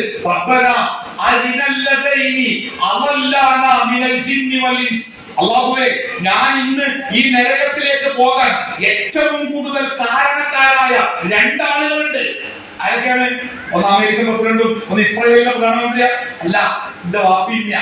അവരാണ് ഇന്ന് ഞാൻ ഈ നരകത്ത് പോകാൻ എന്റെ മൊബൈല്, എന്റെ ഇന്റർനെറ്റ്, എന്റെ ടൂറ്, എന്റെ സമയം, എനിക്ക് പൈസ, എനിക്ക് കൂട്ടുകെട്ട്, എനിക്ക് സ്വാതന്ത്ര്യം, എനിക്ക് ഡ്രസ്സ്, ഈ നരകത്തിലേക്ക് ഇപ്പൊ ഞാൻ തരാൻ എന്തൊക്കെ തെറ്റ് ചെയ്തിട്ടുണ്ടോ ആ തെറ്റൊക്കെ ചെയ്യാൻ എനിക്ക് അവസരമൊരുക്കി ആ തെറ്റിൽ എന്നെ വളർത്തിയ എന്റെ മാതാപിതാക്കളുടെ ബാപ്പിമ്മി ഒന്ന് കാണിച്ചുകൊണ്ടേ പോലെ. എന്തിനാ? കെട്ടിപ്പിടിച്ചൊരു ഉമ്മോടുന്നാണ് യാത്ര വയ്ക്കാറല്ല, കാൽക്കീഴിലിട്ട് 2 ചവിട്ട് കൊടുക്കട്ടെ. ഒന്നുമില്ല, ഞങ്ങൾ ഇന്ന് ഈ നരകത്തിന്റെ വിറകാവാൻ അവർ കാരണക്കാരായല്ലോ, 2 ചവിട്ട് കൊടുത്തിട്ട് ഞങ്ങൾ പോട്ടറപ്പേ എന്ന് അള്ളാഹുവിന്റെ മുമ്പിൽ മക്കള് മാതാപിതാക്കൾക്കെതിരെ സാക്ഷി പറയുമ്പോ എന്റെ പൊന്നാലെ വാപ്പാലെ ഉമ്മാരെ നമ്മിൽ എത്ര പേർക്ക് പറയാൻ പറ്റും? ആ കൂട്ടത്തിൽ എന്റെ കുട്ടി ഉണ്ടാവില്ല. അതുകൊണ്ട് 2ാമത്തെ കാര്യം ഞാൻ നിർത്തി. എന്താണ്? നമ്മളെ കുടുംബത്തിലെ ഒരാളും നരകത്തിൽ പോകരുത്. ബാക്കിയൊക്കെ പിന്നെ ഡോക്ടറോ എഞ്ചിനീയറോ അധ്യാപകനോ വക്കീലോ എന്തോ ആയിക്കോട്ടെ, നമുക്ക് പ്രശ്നമല്ല. പക്ഷേ നമ്മുടെ കുടുംബത്തിലെ ഒരാളും നരകത്തിൽ പോകരുത്. അത് നമ്മുടെ ബാധ്യത, അള്ള ഏൽപ്പിച്ച ബാധ്യത. അതാണ് ബാധ്യത. ചോറ് കൊടുക്കലോ, വീട് വെച്ച് കൊടുക്കലോ, കല്യാണം കഴിപ്പിച്ചു കൊടുക്കലൊക്കെ ചിന്ന ചിന്ന ബാധ്യത, ചെറുതാണ്. വലിയ ബാധ്യത എന്താ പറയുക? നരകത്തിലേക്ക് പോകാതിരിക്കുക.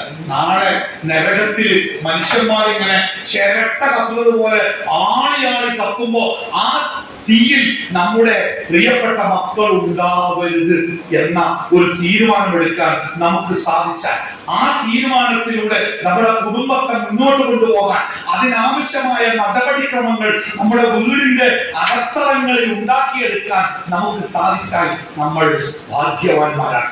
അള്ളാഹു നമ്മളെ അനുഗ്രഹിക്കുമാറാവട്ടെ. ഈ 3ാമത്തെ കാര്യം കൂടി പറയട്ടെ, അവസാനിപ്പിക്കാം. 9 മണിക്ക് അവസാനിപ്പിക്കാനാണ് ആഗ്രഹിക്കുന്നത്. 8:37.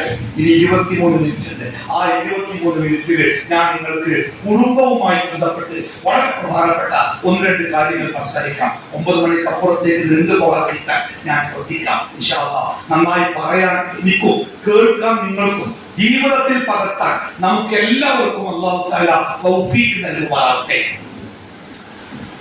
കുടുംബം എന്ന ഈ സംവിധാനം ഉണ്ടല്ലോ, നമ്മളൊക്കെ കുടുംബമാണല്ലോ. അപ്പൊ ഞാൻ ഓരോരുത്തരോട് ചോദിച്ചാല് ഞാൻ ഇന്ന കുടുംബത്തിൽപ്പെട്ട ആളാണ്, ഞാൻ ഇന്ന കുടുംബത്തിൽപ്പെട്ട ആളാണ്. നമ്മളൊക്കെ ഓരോ കുടുംബത്തിൽപ്പെട്ട ആൾക്കാർ. ആരാണ് ഈ കുടുംബം എന്ന സംവിധാനം ഉണ്ടാക്കിയത്? പഞ്ചായത്ത്, മുനിസിപ്പാലിറ്റിയ, സംസ്ഥാന ഗവൺമെന്റ്, നമ്മുടെ ഇന്ത്യയിലെ സെൻട്രൽ ഗവൺമെന്റ്, ഐക്യരാഷ്ട്രസഭ? ആരാണ് നമ്മൾ ഇന്ന കുടുംബത്തിലാണ് എന്ന് പറഞ്ഞ് ഈ കുടുംബത്തെ ഈ രൂപത്തിൽ ഈ ലോകത്ത് ആവിഷ്കരിച്ചത് ആരാ? ഇതൊക്കെറിയോ? പടച്ചോനാണ് നമ്മൾ ഉണ്ടാക്കിയ പടച്ചോനാണ്. ഞാൻ ഈ ലോകത്തിലേക്ക് വരും മുമ്പ് എന്റെ കുടുംബം റെഡിയാണ്. എന്റെ അമ്മോളുണ്ട്, എന്റെ വാപ്പോളുണ്ട്, എന്റെ അളാപ്പുണ്ട്, മുത്താപ്പുണ്ട്, അമ്മായിണ്ട്, ഇളയമ്മണ്ട്, മുത്തമ്മുണ്ട്, എല്ലാം ഈ ലോകത്ത് റെഡിയാണ്. ഞാൻ വരുമ്പോ എന്നെ സ്വീകരിക്കാൻ ഓരൊക്കെ റെഡിയായിട്ട്. ഞാൻ ആവശ്യപ്പെട്ടതല്ലോ, ഇന്ന കുടുംബത്തിലാണ് ഞാൻ പിറക്കേണ്ടിയത്. എന്റെ വാപ്പ ഇന്ന ആളാവണം എനിക്ക് ആവശ്യപ്പെടാനോ സ്വാതന്ത്ര്യം. എന്റെ കുടുംബത്തിൽ ആരെങ്കിലും ഇന്ന ആൾക്കാരൊക്കെ എന്റെ അളാപ്പ, മൂത്താപ്പ, അമ്മോൻ, അമ്മായി ആവണമെന്ന് നിശ്ചയിക്കാൻ എനിക്ക് അധികാരം ഉണ്ടോ? ഉണ്ടെങ്കിൽ എന്ത് രസേനി. നമ്മുടെ എം.എ. യൂസുഫിനെ ഞാൻ അമ്മോനെ സ്വീകരിക്കില്ല, ചോദ്യം നിവൃത്തിയില്ലല്ലോ അല്ലെ? ഇതൊന്നും നമ്മൾ നിശ്ചയിച്ചല്ല. എന്റെ വാപ്പ ആരാണെന്ന് ഞാനല്ല തീരുമാനിച്ചു.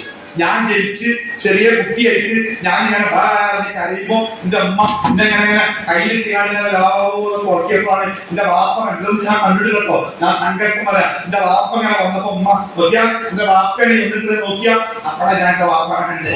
അപ്പോഴാണ് എന്റെ വാപ്പനെ കണ്ട് അല്ലെ? എന്റെ അമ്മ എടാപ്പന്റെ അമ്മോടെ പേടി അമ്മനെ കയ്യിൽ കയറുമ്പോ ഞാനൊക്കെ ഓടി ഓടിക്കും. അപ്പൊ അമ്മ എന്നെ പിടിച്ചോളൂ, എനിക്ക് ഓടൊന്നും വേണ്ട, അതെന്റെ അമ്മോനാണേ. ഞാൻ അമ്മോനെ വിളിക്കണം. ഇതൊക്കെ നേരത്തെ ഉണ്ട്. ഞാൻ ആ കുടുംബത്തിൽ വന്നിട്ട് ചേർന്നിട്ടാണ്. അപ്പൊ ഒന്നാമതായി മനസ്സിലാക്കുക, കുടുംബം എന്ന സംവിധാനം നമ്മൾ ഉണ്ടാക്കിയതല്ല, അത് പടച്ച റബ്ബ് നിശ്ചയിച്ചതാണ്. ഒന്ന്. രണ്ട്, എന്തിനാണ് അല്ലാഹു മനുഷ്യർക്ക് ഈ കുടുംബം എന്ന സംവിധാനം ഉണ്ടാക്കിയത്? ലോകത്ത് മനുഷ്യന് മാത്രമേ കുടുംബം ഉള്ളൂ. വേറെ ചില ജീവികളൊക്കെ സമൂഹമായിട്ട് കൂട്ടമായിട്ട് ജീവിക്കും. തേനീച്ചകള്, ഉറുമ്പുകള്, ചെതലുകള്, കാക്കകള്, കുരങ്ങന്മാര്, ഇങ്ങനെ കുറെ ജീവികളൊക്കെ കൂട്ടമായിട്ട് ജീവിക്കും.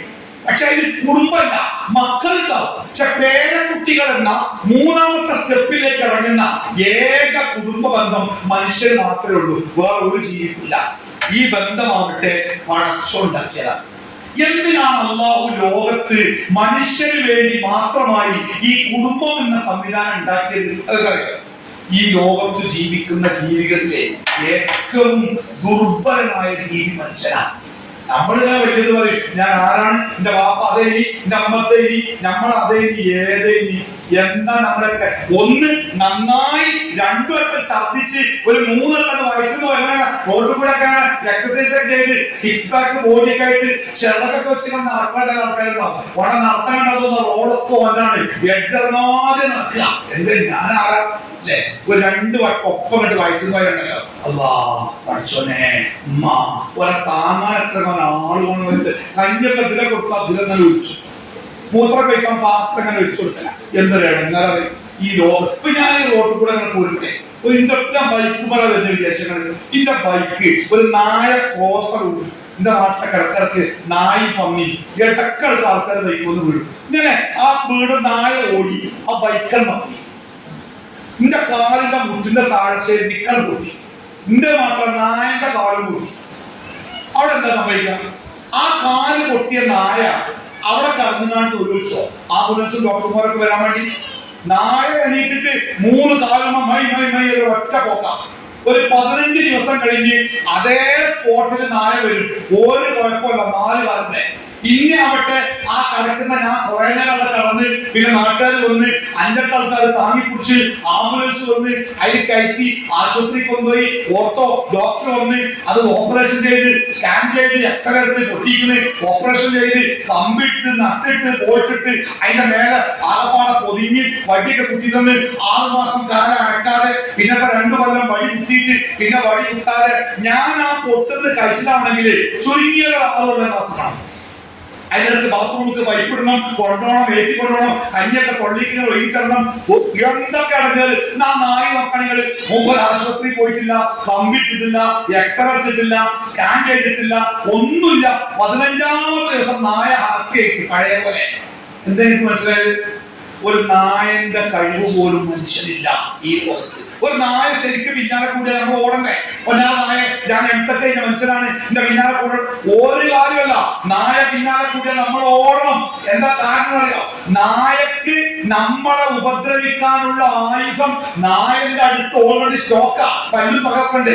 നായനെ തിരിച്ചാക്രമിക്കണമെങ്കിൽ ഒരു വടിയോ കല്ലോ പുറത്തുനിന്ന് കിട്ടണം. അത് കുമ്പിട്ടെടുക്കാൻ നായ സമയം തന്നെ. അത് കിട്ടാത്തിടത്തോളം ഓടല്ലാതെ ഒരു നിവൃത്തിയില്ല. ഒരു നായന്റെ മുമ്പിൽ നമ്മൾ ഓടണം. എന്തെങ്കിലും മനസ്സിലാക്കി അത്ര ദുർബലന മനുഷ്യൻ. അതുകൊണ്ട് നമ്മുടെ സൃഷ്ടാവിന്റെ കാരുണ്യമാണ്. ദുർബലനായ ഈ മനുഷ്യൻ ലോകത്ത് ഒറ്റപ്പെടാൻ പാടില്ല. അവന് ബാപ്പാന്റെ താങ്ങ് വേണം, ഉമ്മാന്റെ താങ്ങ് വേണം, സഹോദരന്മാരുടെ താങ്ങ് വേണം, കുടുംബത്തിന്റെ താങ്ങ് വേണം. പല ഭാഗത്തുനിന്നും താങ്ങുണ്ടെങ്കിലേ അവന് നിൽക്കാൻ പറ്റുള്ളൂ. നമ്മുടെ മുറ്റത്ത് നമ്മൾ ചെടി കുഴിച്ചിടുമ്പോഴേ നല്ല ബലമുള്ള ചെടിയാണെങ്കിൽ ഒരു കുഴി കുത്തി ആ ചെടിയിലിട്ട് മണ്ണ് അമർത്തിയാൽ ആ ചെടി അവിടെ നിൽക്കും. എന്നാൽ ദുർബലമായ ഒരു വള്ളിച്ചെടിയാണെങ്കിൽ ആ ചെടി വീണ് പോകാതിരിക്കാൻ നമ്മൾ നാട്ട വെച്ച് കെട്ടിക്കൊടുക്കണം. ഇല്ലെങ്കിൽ ആ ചെടി വീണ് പോകും. നമ്മൾ ദുർബലരാണ്, വളരെ ദുർബലരാണ്. അതുകൊണ്ട് നമുക്ക് സങ്കടം വരുമ്പോ സമാധാനിപ്പിക്കാൻ ആള് വേണം. നമുക്ക് ദുഃഖം വരുമ്പോ ആശ്വസിപ്പിക്കാൻ ആള് വേണം. നമ്മൾ കുടുങ്ങുമ്പോ കടം തരാൻ ആള് വേണം. നമ്മൾ പെട്ടുപോകുമ്പോ നമ്മളെ താങ്ങാൻ ആള് വേണം. ഇതിനൊക്കെ ആള് വേണം. അതുകൊണ്ട് നമ്മൾ ഒറ്റപ്പെടാതിരിക്കാൻ നമ്മുടെ റബ്ബ് നിശ്ചയിച്ച പ്രധാനപ്പെട്ട ഒരു ജീവിത സംവിധാനമാണ് മനുഷ്യൻ കുടുംബമായിട്ട് ജീവിക്കണം എന്നത്. ഇത് അല്ലാഹു എന്നാ തീരുമാനിച്ചത്, എപ്പോഴാ തീരുമാനിച്ചതെന്നറിയോ? അതുകൂടി പറയാം. അതായത് ആദ്യത്തെ മനുഷ്യൻ അഥവാ ആദം ഈ ഭൂമിയിലേക്ക് എത്തും മുമ്പ് ഈ ഭൂമിയിൽ മനുഷ്യന്റെ ജീവിതത്തിന് എന്തൊക്കെ സംവിധാനങ്ങളും നിയമങ്ങളും വേണം അത് അല്ലാഹു നേരത്തെ ആവിഷ്കരിച്ചിട്ടുണ്ട്. എന്തൊക്കെ വായു, വെള്ളം, മഴ, ചൂട്, മണ്ണ്, മരം, ഭക്ഷണം. അതേപോലെ തന്നെ ചില നിയമങ്ങൾ, കുടുംബം, സാമ്പത്തികം, അങ്ങനെ ചില നിയമങ്ങളും അല്ലാഹു ഈ ലോകത്ത് നിശ്ചയിച്ചു. ആ നിയമങ്ങളിൽ പ്രധാനപ്പെട്ട ഒരു നിയമമാണ് മനുഷ്യൻ കുടുംബമായിട്ട് ജീവിക്കണം എന്നത്. ഇത് ഞാൻ പറയുന്നത് ശ്രദ്ധയോടുകൂടി കേൾക്കണം. അല്ലാഹു മനുഷ്യർക്ക് കുടുംബ ബന്ധം നിശ്ചയിച്ചപ്പോൾ ഈ കുടുംബ ബന്ധം എന്ന സംവിധാനത്തെ അല്ലാഹു ഉണ്ടാക്കി. ഈ കുടുംബ ബന്ധത്തിന് അറബിയിൽ റഹ്മ് എന്ന് പറയാം. റഹ്മ്. ആ കുടുംബ ബന്ധം അതൊരു സംവിധാനമാണ്. ആ സംവിധാനം അല്ലാഹുവിനോട് ചോദിച്ചു. അതെങ്ങനെ? അതൊരു സംവിധാനമല്ലേ? അതെങ്ങനെ സംസാരിക്കുക? അത് അള്ളാന്റെ മുമ്പിലെ കാര്യമാണ്.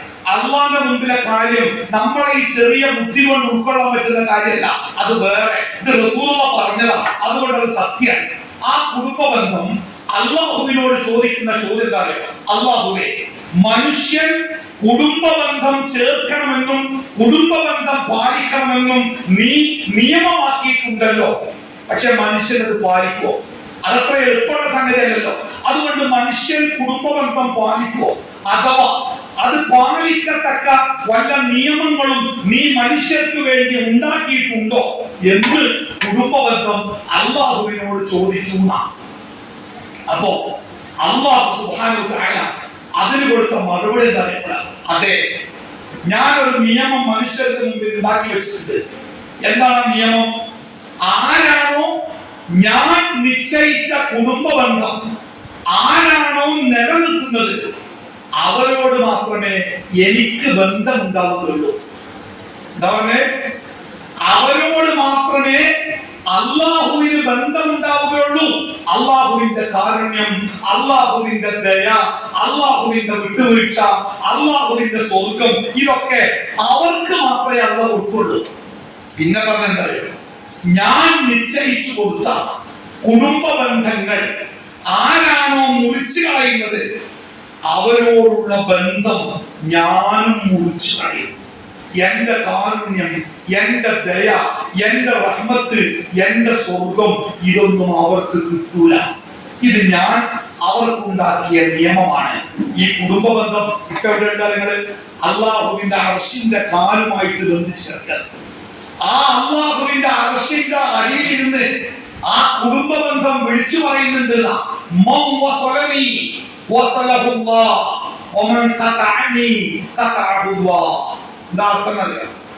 ആരാണോ എന്നെ ചേർക്കുന്നത് ചേർക്കും. ആരാണോ എന്നെ മുറിച്ചു കളയുന്നത് അവരോട് അല്ലാഹുവിന്റെ ബന്ധം മുറിച്ചു കളയും.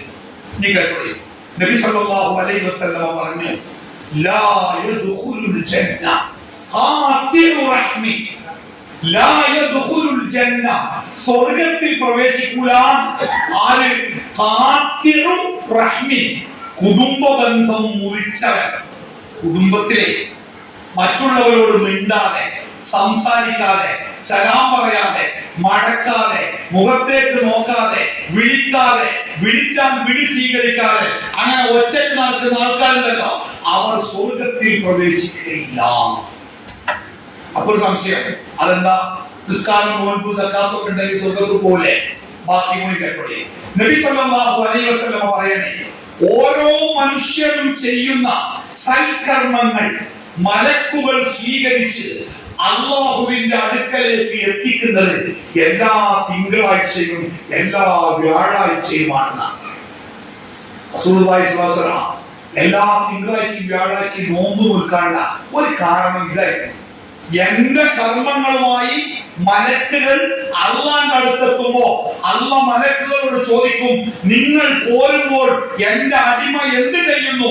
അപ്പോൾ മലക്കുകൾ മറുപടി പറയണം, അല്ലാഹുവേ, നിന്റെ അടിമ നിനക്ക് നോമ്പ് നോറ്റിരിക്കുന്നു. അള്ളാഹ് അറിയിട്ടില്ല, എന്നാലും അള്ള ചോദിക്കുകയാണ്. അപ്പൊ എന്റെ മലക്കുകൾ ഞാൻ നോമ്പ് നോറ്റിരിക്കുന്നു എന്ന് അള്ളാഹിനോട് പറയണം.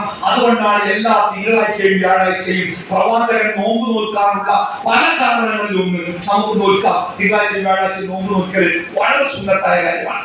അപ്പോ ഈ എന്റെയും നിങ്ങളുടെയും സൽക്കർമ്മങ്ങളുമായി മലക്കുകൾ അല്ലാഹുവിന്റെ അടുക്കലേക്ക് ചെല്ലുമ്പോ അല്ലാഹു തആല ആ മലക്കുകളോട് പറയട്ടെ, എന്താ? ആ ഒറ്റപ്പാട്ടുകാരായ ആ അബ്ദുള്ള അബൂബക്കർ ഏട്ടനും അഞ്ചനും ഇതായിട്ടുണ്ടാവും. ആ വെറുതെ പറഞ്ഞോ, നമുക്ക് വേണ്ട, വെറുതെ പേര് ഉദാഹരണത്തിൽ പറഞ്ഞ ആ ഒറ്റപ്പാട്ടുള്ള അബ്ദുള്ള അബൂബക്കർ ഉണ്ടല്ലോ, ഏട്ടനും അഞ്ചനും. ഞാൻ അവരെ ജ്യേഷ്ഠനും അനുജനുമാക്കി ഒരു ബന്ധം ഉണ്ടാക്കി. പക്ഷെ സ്വത്തിന്റെ പേരിലെ ഒരു തെറ്റീന്ന്. അതുകൊണ്ട് അവരുടെ രണ്ടാളെ കർമ്മങ്ങൾ കൊണ്ടല്ല അവിടെ ടെടി കളയണമെന്നല്ല അവിടെ ടെടി ഇന്നത്തേക്ക് കൊണ്ടല്ല. മരിക്കുന്നതിന് മുമ്പ് അവര് തെറ്റ് തിരുത്തി നന്നായി തൗബ ചെയ്യുകയാണെങ്കിൽ മാത്രം ആ കർമ്മങ്ങൾ ഇങ്ങോട്ട് കൊടുത്താൽ മതി. ഇല്ലെങ്കിൽ അവിടെ എനിക്കത് വേണ്ട. അപ്പൊ മനസ്സിലായത്? കുടുംബ ബന്ധം മുറിച്ചൊരു സ്വർഗത്ത് പോകാതെ കൊല്ലണമെന്നിട്ട് ഓന്റെ അക്ഷരക്കാരുണ്ടാകെ എല്ലാവരോടും അഞ്ചിനോട് തെറ്റിയേക്കാം, പാപ്പാനോട് തെറ്റിയേക്കാം, നാം നിസ്കരിക്കാം.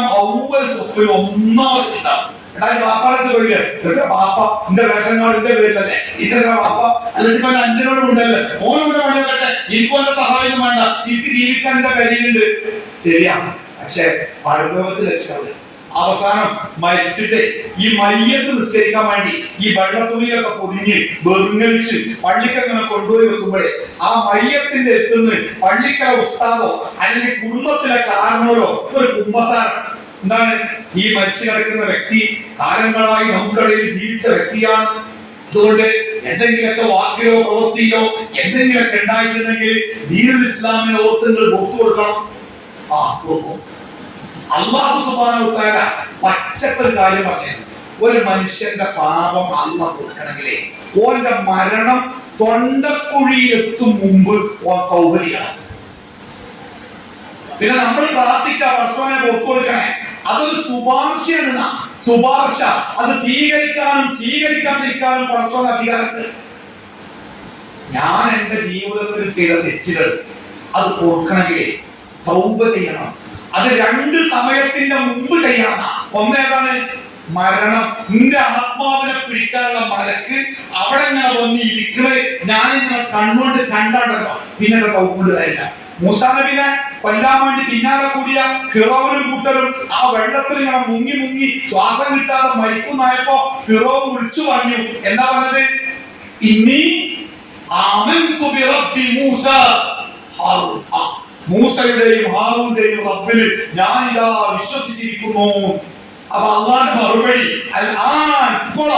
ആർക്കെന്നെ വിശ്വാസം വേണ്ടി കഴിഞ്ഞ് അതിന്റെ സമയം കഴിഞ്ഞ്. അപ്പോഴേ ആ മരിച്ചോളം വാസി വിളിക്കണ്ട. ചില കാരണന്മാരൊക്കെ ഉണ്ടല്ലോ, കൂറുന്തോട്ടി മരിക്കാം, വയസ്സാകുമ്പോൾ ബലം ചെയ്യും. ഇതൊരു ഭാഷ. തെറ്റിയ കുടുംബത്തിലെ സ്വന്തക്കാരൻ ഒരു ചോര ഉമ്മാന്റെ ഗർഭാശയത്തിൽ ഒപ്പം വളർന്നതോടുകൂടി തെറ്റിയേക്ക. എന്നിട്ട് ഈ പള്ളിക്കര മസ്ബത്ത് കമ്മിറ്റിക്കാരൊക്കെ ഇവരെ നന്നാക്കാൻ വേണ്ടി നോക്കി കാക്ക മരിച്ചു പോണ്ടേ, നമുക്ക് നന്നാവല്ലേ, നന്നാവേ, ഞാനോ എന്റെ പട്ടി നന്നാവുന്ന ഡയലോഗ് നന്നാവൂല വാശി. എന്നിട്ട് ഈ മരിച്ചു കിടക്കുമ്പോ പിന്നെ ഓർത്ത് കൊടുക്കണം കേട്ടോ, ഇസ്ലാമിനെ ഓർത്ത് ഒന്നര സഹോദരന്മാരെ മാറ്റിയിട്ടല്ല. അതൊരു മരിച്ച വ്യക്തിന്റെ അടുത്ത് മയ്യത്ത് നിസ്കരിക്കുന്നതിന് മുമ്പ് റസൂലുള്ളാഹിന്റെ ഒരു പ്രാർത്ഥന, നമ്മുടെ പള്ളിക്കലൊക്കെ പ്രാർത്ഥന ഒരു 5 മിനിറ്റ് വയലില് സുന്നിപ്പള്ളിയിലൊക്കെയാണെങ്കിൽ ഒന്നുണ്ടാക്കി വരുവോളം അങ്ങനെ ഉറക്കം ഖുർആൻ ഇതൊക്കെ വിധത്ത. റസൂലുള്ളാഹി ആകെ ചോദിച്ചെന്ന് ഈ മയ്യത്തിന് കടണ്ടോ, ഈ മയ്യത്തിന് കടണ്ടോ, കടണ്ട് അത് വീട്ടാണ്, സ്വത്തുണ്ടോ, സ്വത്തുണ്ടെങ്കിൽ വീട്ടുക, സ്വത്തില്ലെങ്കിൽ ആ കടം ഏറ്റെടുക്കാൻ ആരെങ്കിലും ഉണ്ടോ കുടുംബത്തിൽ, അല്ലെങ്കിൽ ആരെങ്കിലും ഉണ്ടോ? ഏറ്റെടുക്കാണെങ്കിൽ ഏറ്റെടുത്ത് വേണ്ടി ഞാൻ ഏറ്റെടുത്തു എന്ന് പറയാം. ഏറ്റെടുക്കാൻ ആളില്ലെങ്കിൽ റസൂൽ പറഞ്ഞു, ആദ്യകാലത്ത് റസൂൽ പറഞ്ഞു ഏറ്റെടുക്കാൻ ആളില്ലെങ്കിൽ ആ മയ്യത്തിന് ഞാൻ നിശ്ചയിക്കൂല, നിശ്ചയിച്ചു. കട അത്ര വലിയ ഗൗരവമുള്ള കാര്യമാണ്. വ്യഭിചരിച്ചതിന്റെ പേരിൽ എറിഞ്ഞു കൊല്ലപ്പെട്ട പെണ്ണിന് റസൂലുള്ളാഹി ഇമാമായി നിസ്കരിച്ചിരുന്നു. പക്ഷേ കടമുള്ള ഒരു വ്യക്തി, കടം വീട്ടാൻ സ്വത്തുമില്ല, കടം ഏറ്റെടുക്കാൻ ആളുമില്ല, റസൂൽ പറഞ്ഞു ഞാൻ നിസ്കരിക്കില്ല, നിങ്ങൾ നിസ്കരിച്ചോളാറേ. കടം ഗൗരവമുള്ള കാര്യമാണ്. അതുകൊണ്ട് റസൂൽ ചോദിച്ചു, ഓരോ മയ്യത്ത് വരുമ്പോഴും കടമുണ്ടോ? ഉണ്ട്. വീട്ടാൻ ആളുണ്ടോ? ഉണ്ട്. വീട്ടാൻ സ്വത്തുണ്ടോ? ഉണ്ട്. അവസാന കാലമായപ്പോ ഇസ്ലാമിക സാമ്രാജ്യത്തിന് സാമ്പത്തികമായിട്ടുള്ള വികാസം പ്രാപിച്ചപ്പോ റസൂൽ പറഞ്ഞു, കടം ബാധ്യതയാക്കി ആര് മരിച്ചിട്ടുണ്ടോ ആ കടം ഞാൻ ഏറ്റെടുത്തിരിക്കുന്നു. പിന്നെ റസൂൽ ആ കടം വിട്ടു തുടങ്ങി. അതല്ലാതെ ആ മയ്യത്തിന് വേണ്ടി ഒരു പ്രാർത്ഥന, പിന്നെ ഒരു നിസ്കാരം, അല്ല ഒരു എന്താ പറയാ ഒരു വയല്, പിന്നെ പറയാ ഖുർആനോത്ത്, ഇതൊന്നും റസൂലുള്ളാഹിയുടെ സുന്നത്തിലില്ല.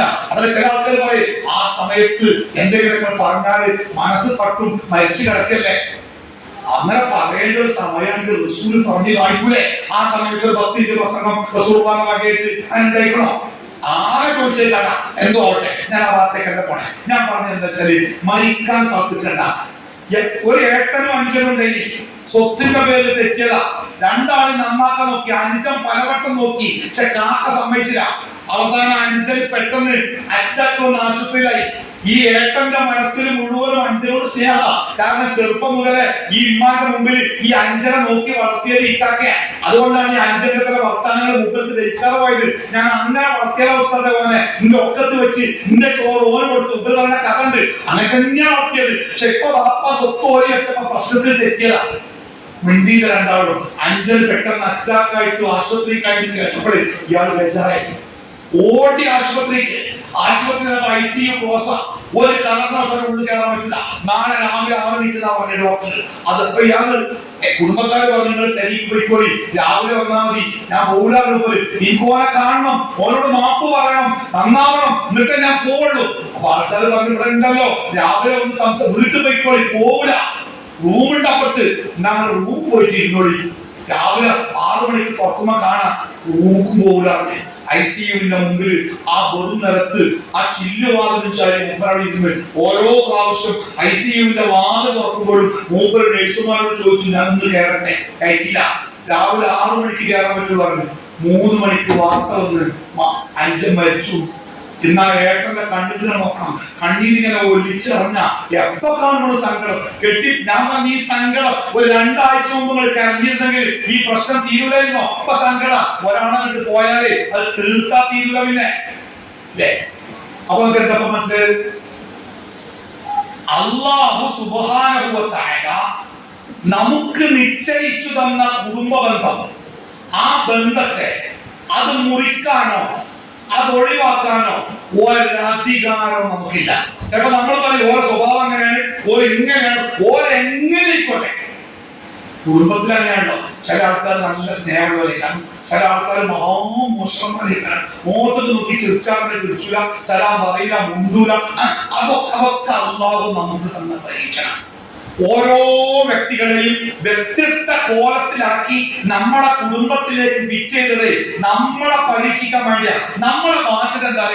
ഇങ്ങോട്ട് മുണ്ടിയാലുണ്ടെങ്കിലും അങ്ങോട്ട് മുണ്ടണം. നബി സല്ലല്ലാഹു അലൈഹി വസല്ലം പറഞ്ഞു, ഇങ്ങോട്ട് ബന്ധം ചേർക്കുന്നവരോട് അങ്ങോട്ടും ബന്ധം ചേർക്കൽ അല്ല കുടുംബ ബന്ധം. അത് എല്ലാവർക്കും പറ്റിയല്ലേ. എന്നിട്ട് വരുമ്പോൾ കൊണ്ടുവരും, അങ്ങോട്ട് ബിസ്ക്കറ്റ് കൊണ്ടുപോകുക. അത് വലിയ വളവൊന്നുമല്ല, അതെല്ലാവരും ചെയ്യുന്ന പണിയാണ്. റസൂല് പറഞ്ഞില്ലേ, ഇങ്ങോട്ട് ബന്ധം ചേർക്കാത്തവരോട് അങ്ങോട്ട് ബന്ധം ചേർക്കാം. നിങ്ങളോട് തെറ്റിയ എളാപ്പുണ്ടെങ്കിലേ, ഒരു എളാപ്പി കുട്ടികളുണ്ട്, നമ്മളോട് വാപ്പാന്റെ കാലത്തെ തെറ്റിയതാ, ചെല്ല രാവിലെ എളാപ്പ അസ്സലാമു അലൈക്കും നമ്മളെ കാണുമ്പോൾ എളാപ്പ വീച്ചുകാരുടെ ഉൾക്കൊണ്ട് പോകും. ഓളിമ്പൽ കളിക്കുക, എളാപ്പ സുഖല്ലേ, ഞങ്ങളെ കാണാൻ പോലെ ഇറങ്ങിപ്പോടാൻ മിറ്റത്തിന് ആയിക്കോട്ടെ എളാപ്പ ഞാൻ പോകട്ടോ, അസ്സലാമു അലൈക്കും ഞാൻ നാളെ വരണ്ട്. ഇങ്ങോട്ട് ബന്ധമില്ലാത്തവരോട് അങ്ങോട്ട് ബന്ധമില്ല. അപ്പൊ നമ്മുടെ ഈ പുതിയ തലമുറയിലെ ചില കുട്ടികളൊക്കെ ഈ വിഷയം പറയുമ്പോൾ ഇതിലൊരു താല്പര്യമില്ല, ഈ തെക്കലോടൊന്നും. അപ്പൊ ഓരോ ഒന്ന് പറയുന്നത് അതെ ബാപ്പിയും എളാപ്പിയും തമ്മിൽ ഇത് ബാപ്പാടാത്ത ഉദാഹരണം കേട്ടോ, ആരാ ഒരു തെറ്റിലാണ്, അത് നന്നാക്കാൻ നോക്കിയിട്ട് നടക്കുന്നില്ല. ഞങ്ങൾ പലപ്പോഴും ശ്രമിച്ചു, ഞങ്ങളുടെ വാപ്പ കുറെയൊക്കെ ഞങ്ങൾ പറഞ്ഞാൽ കേൾക്കും, പക്ഷെ എളാപ്പുണ്ടല്ലോ ഓരോ അഡ്ജസ്റ്റ്മെന്റ് റെഡിയല്ല, പിന്നെ എങ്ങനെ ഉസ്താദ് നന്നാവുക? അതിന് റസൂൽ പറഞ്ഞ മാർഗം കാര്യങ്ങൾ പ്രവാചകൻ പറയാനേ, രണ്ടാളുകൾ തമ്മിൽ തെറ്റിയാൽ 3 ദിവസം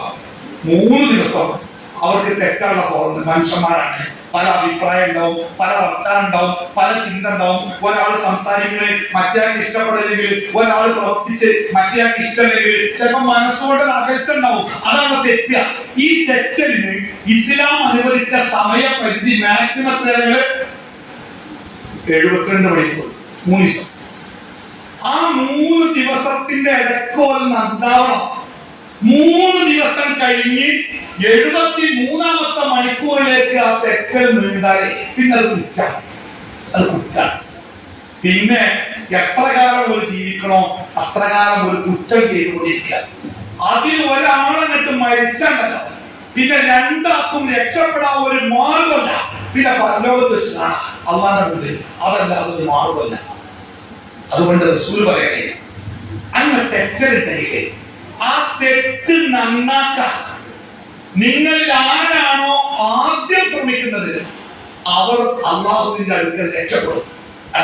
നമുക്ക് നന്നാവല്ലേ, എന്താ അങ്ങനെ തെറ്റി ജീവിച്ചിട്ട് കുറെ കാലയില്ലേ, നമ്മുടെ അമലുകളൊക്കെ പാതി വഴി കിടക്കുക. അതുകൊണ്ട് നമുക്ക് നന്നാവല്ലേ, എന്തെങ്കിലും പ്രശ്നം ഉണ്ടെങ്കിൽ ആ മാഞ്ഞാന്റെ കാര്യം നാം വിട്ടുതരാം, അവിടെയുള്ള വഴിയിൽ ഒരു 2 അടി വഴിന്റെ പ്രശ്നമല്ലേ, ഞാൻ ആ സ്ഥലം തരാം, നമുക്ക് നന്നാവല്ലേ. വെളാപ്പാന്റെ മറുപടി, ഓളാവുന്ന് നന്നാവാൻ നിൽക്കണോ, എന്റെ വളർപ്പ് ചവിട്ടിയാൽ എന്റെ കാര്യം മുച്ചും, എന്റെ മയ്യത്ത് പോലും കാണാൻ വരാൻ പാടില്ല. ഡയലോഗ് റസൂൽ പറയണേ, നന്നാവാൻ ശ്രമിച്ചവരാരും അവർ കുറ്റത്തിൽ നിന്ന് രക്ഷപ്പെട്ടു. നന്നാവാതെ അഹങ്കാരത്തോടുകൂടി ആരാണോ തിരിഞ്ഞു പോയത് അവർക്ക് 2 ഇരട്ടി ശിക്ഷ. ഒറ്റക്ക് നടക്കാൻ വയ്യാത്ത പെരിച്ചായി മഞ്ചി കൊണ്ട് പോകുന്ന ചൊല്ലുണ്ട് മലയാളത്തില്. അല്ലെങ്കിൽ തന്നെ ഒരു ശിക്ഷ ഏറ്റാൻ മാത്രമുണ്ട്, പിന്നെ മറ്റേത് കൂടി ഏൽക്കേണ്ടി വന്നാലേ. അതുകൊണ്ട് അഹങ്കാരമൊക്കെ ഒന്ന് കുറച്ച്, ഞാൻ വലിയവരല്ലേ ഓരല്ലേ ഞാനാണോ ആ ഭാവമൊക്കെ ഒന്ന് കുറച്ച്. അള്ളാഹുവിന്റെ റസൂൽ പറയാണ്, അള്ളാഹുവിന് വേണ്ടി ആരാണോ വിനയം കാണിക്കുന്നത്, വിട്ടുവീഴ്ച ചെയ്യുന്നത്, അവരെ അള്ളാഹു ഉയർത്തും. എന്നാൽ അള്ളാഹുവിന്റെ മുൻപിൽ ആരാണോ അഹങ്കരിച്ചു നിൽക്കുന്നത് അവനെ അള്ളാഹു നിന്ദ്യനാക്കും. നമ്മൾ ഈ ലോകത്ത് കാണില്ലേ 2 ഉദാഹരണം. അവ 9 മണി ഞാൻ അവസാനിപ്പിക്കാം. നിങ്ങൾ പറഞ്ഞ ആ മനോഹരമായ ബന്ധത്തിലേക്ക് ഞാൻ എത്തിയിട്ടില്ല.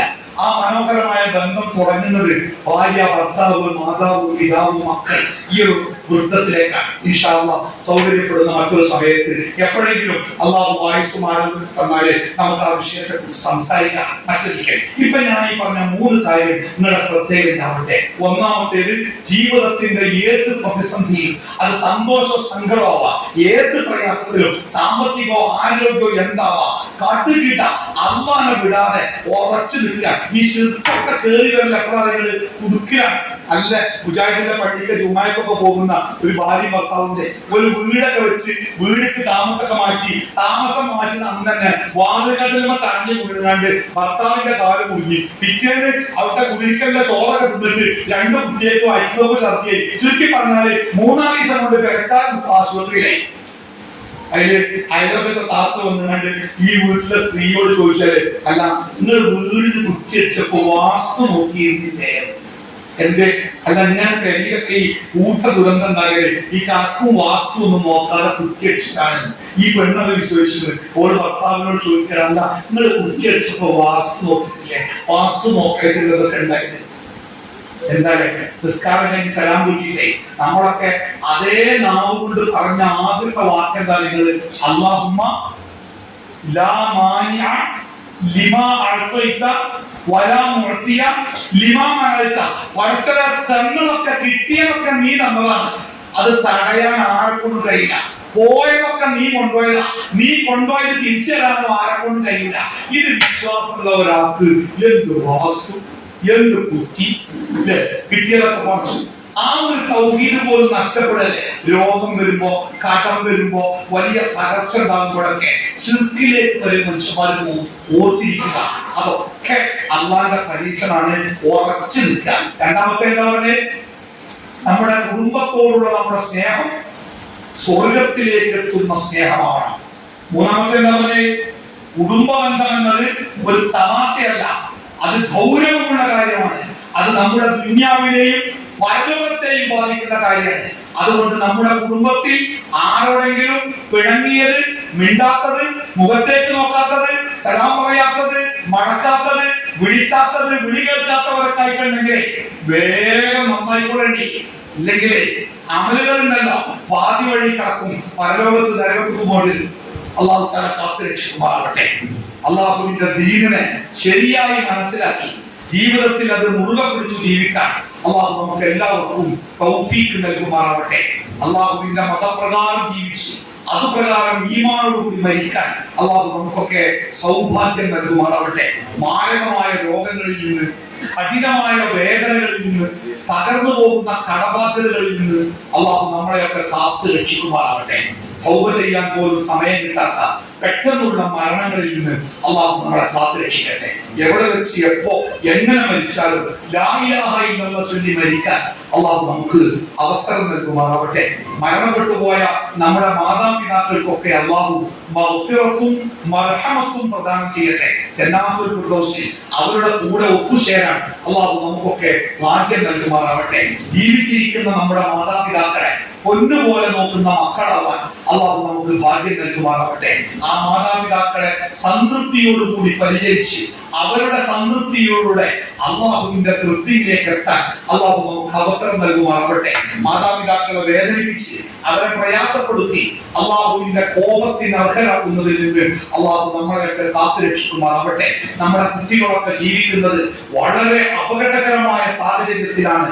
അള്ളാഹു അവരെ സ്വാലിഹായ മക്കളായി വളർത്തുമാറാവട്ടെ.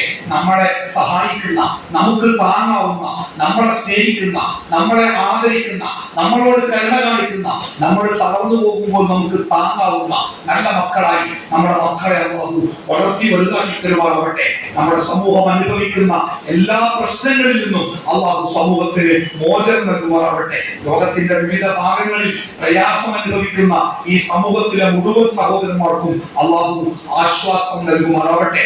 റബ്ബനാ തഖബ്ബൽ മിന്നാ ഇന്നക അൻതസ് സമീഉൽ അലീം വതുബ് അലൈനാ إنك أنت التواب الرحيم واغفر لنا يا غافر المذنبين وصلى الله على محمد وعلى آله وصحبه أجمعين الحمد لله رب العالمين.